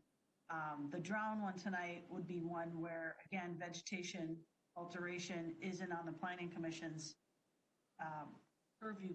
It's not part of your process. but you'll see the portions of it that would be regulated by the Planning Commission. What we need to do is update that summary and get that to you. So we will do that, and I will look at these other vegetative plans that have occurred, and so let you know what's happened with those. Shelley, Jason Crone, just in context to I guess what Jeff is getting at, one thing that gets hard in looking at the scenario like tonight that was tabled is it's hard to vote on something after the fact when you don't know what's going to happen to like restore the area to hopefully what it was. And so it's that dangerous precedence then of granting something and then someone ends up getting away with something that someone that would have gone through the process initially would never have been able to do. Yeah, but unfortunately, the reality is once you've mowed down the vegetation, I can't return it to what it was. It takes so much time. So what we do is, for example, a good example is Big Fish Lake. On those lots, we've done a site review, so we do know how many trees were there. We do have information on that. So at least we can say, hey, we had this many trees of this size. We need this return to this. You're never going to get those trees planted to that size. You just can't afford to do that. It's not going to happen. And they're very difficult to transplant when they're that big. So it's a matter of we get enough in there that will replicate that over time. And not just that story. You can't just do the tree canopy. You also have to look at what is the other layer. Am I dealing with, we can't let them do Kentucky bluegrass. That's crazy. But is there an understory that we should be replicating as well? But, we want deep-rooted vegetation. We want other things that will provide that. And I was having that conversation with Nick on these other areas. So what I think we need to do is explain that process to you guys as a planning commission a little bit more. And that's what I'm hearing. So we'll have that conversation and bring that information back to you guys. Okay. Thanks, Shelley. And then Jason and I agree with you, and I think we need to maybe even be a little more proactive. For example, with that Big Fish, I mean, there were large oaks and large willows that were on the shoreline, and those were basically cut. Fortunately, those roots are still in that bank. What I want to see is have them come in with a dozer, take those out, and then try to push grass down to the shoreline. So Shelley, I'm wondering about Alexander's point, and I'm wondering how we can be proactive there. And, Wershay knows better than that. He was the builder there. The homeowner should have known that they couldn't do that. I'm going to make a proposal, and I'm going to step out and suggest this. Is it possible, like on Alexander Point, the remainder of those lots to actually put a sign from the not from DNR, but from the county, and saying before the shoreline is disturbed, you must contact environmental services. Now, when we do an after the fact, we spend a lot of time, a lot of energy, and a lot of money doing that post-plan. We shouldn't have to do that. And I believe that if they have a warning and they violate that warning, we also then have more teeth because they can't say, I didn't know. And so therefore we can also put in punitive efforts because they've been warned, they've been told. I'm throwing that out there because just when they say, oh, I didn't know, that's an easy way to get around it. We can look into what options are available for that. I don't know who's selling those lots. It's something that is known. It's on their subdivision agreement. It's a lot of people know that information, and then it changes hands. And you know what? In the world we live in, people are going to continue to say they don't know. It's less likely that they don't know when we have so many pieces in place, but I can check into that and see what other options we have for making people more aware of alteration standards. All right. I can add, Shelley, one other thing that we do. Can you hear me? No. Oh. One other thing that we have been doing is once a year, twice a year, if we have time, we will get a list of all the new shoreline property owners from the auditor's office, and we will mail out the shoreline summary to anybody who's newly purchased property in shoreline. So our shoreline summary is about 8 pages, and it includes those vegetative alteration standards. But I get it, not everybody takes time to read that. So there maybe is more stuff we can do. So we can, yeah, like Shelley said, certainly look into that. In all my years of being on planning commission, I can say that I've never seen anything like the Big Fish Lake or the Drown one. And so you just think at a point when we've done what we've done, and to see 2 major projects like that get that way, and it's just mind-boggling. I can't believe that that would be true. And how we handle that is definitely going to dictate if we're going to have more of those or not. The contractor, again, let's just call a spade a spade. J&K Contractors, right in the middle of it. Boy, how many times do you cry foul? You know, fool me once, fool me twice, but I don't know who did the Big Fish Lake one, but I think we need to go after the contractors, because some of these same guys that are violating this are brought into when we have that shoreland meeting at St. John's. They're speakers. Well, I think we better find some different speakers, because again, we want people who, again, as I said earlier, if the contractor tells the landowner, and again, I live this firsthand, you can't do that, you shouldn't do that, and then we listen to them, a combination of things. Well, if you got a contract, say you do whatever you want to do, we'll get it done for you. Well, that's not what we want. So staff needs to tell them, contractor needs to tell them, we need to tell them, county board needs to tell them. That's not, we're not going to allow that without consequences. So I'm going to share my questions on the Drown one via email, and everybody else should do the same, that we can be prepared for that then in July. And I get, Shelley, you saying that it's really not our purview. It may not be, but I look at things as a package. And if we're going to approve something, it all falls into place, in my opinion. So it's helpful, I think, for us to know the whole package. Okay, if nothing else, guys, we can wrap it up. Mr. Chair, what about next meeting? How long are we going to continue to meet like this? What's the plan? I hope it's the last one. Shelley? I know we will continue to webcast. I don't know what the stand is for the county board, if we will continue to meet via WebEx, but we will continue to webcast. So we, at a minimum, we're going to be at the administration center. Will it be all of us together? Jeff, you can probably see they've made an extension to the county board dais. I think that's to allow for physical distancing. And I will check in with the administration staff to see if they want and will allow us to have our meetings all physically together.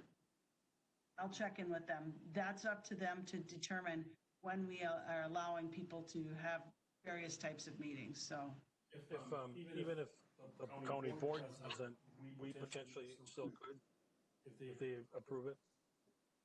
Yeah, so that's what I'll be checking on with our reopening plan. There's numerous city councils now are starting to meet in person. So I will check with that. Thank you. I think it would be good if we did.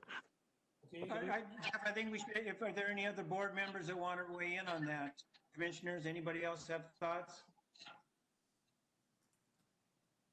I'd prefer to get back. Joe, you know, I'm tired of sitting here and not talking to people. We have to be able to look at people. Even if it's me, Ken, right? Sorry to say, even if it's you. You actually miss me, don't you, Ken?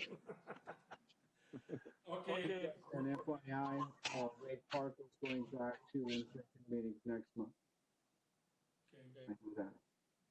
Let's try to do that. And if someone really doesn't want to participate in person, you certainly still can, if we're doing WebEx, like Shelley said, we still could bring somebody in that way if they don't want to meet. So rather than do a roll call, the chair's prerogative is to adjourn the meeting, so I'm going to adjourn the meeting without a roll call. How's that? Meeting adjourned. Bam. Good night, guys. Bye, guys.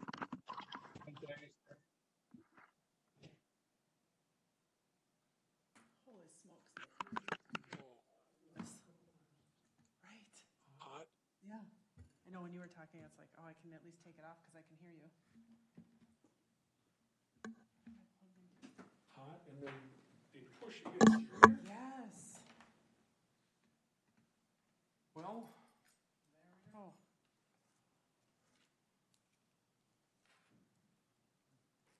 Can you imagine though if we had all those people here for Heesrick, how much longer it would have taken? it would have. Thanks, everybody.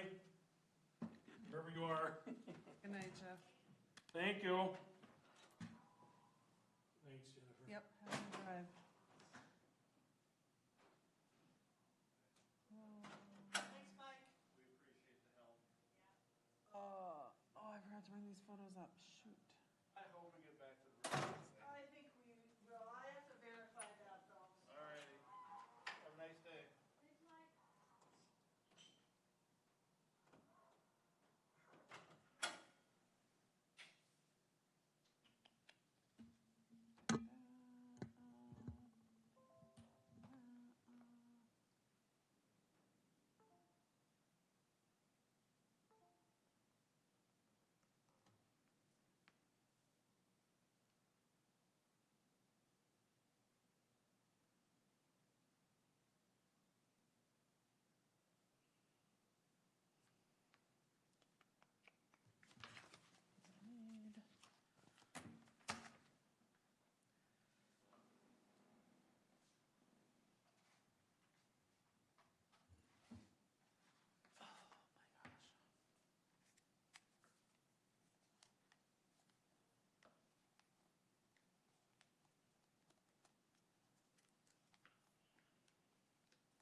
Off of Jennifer's second monitor. What's this? Oh, the second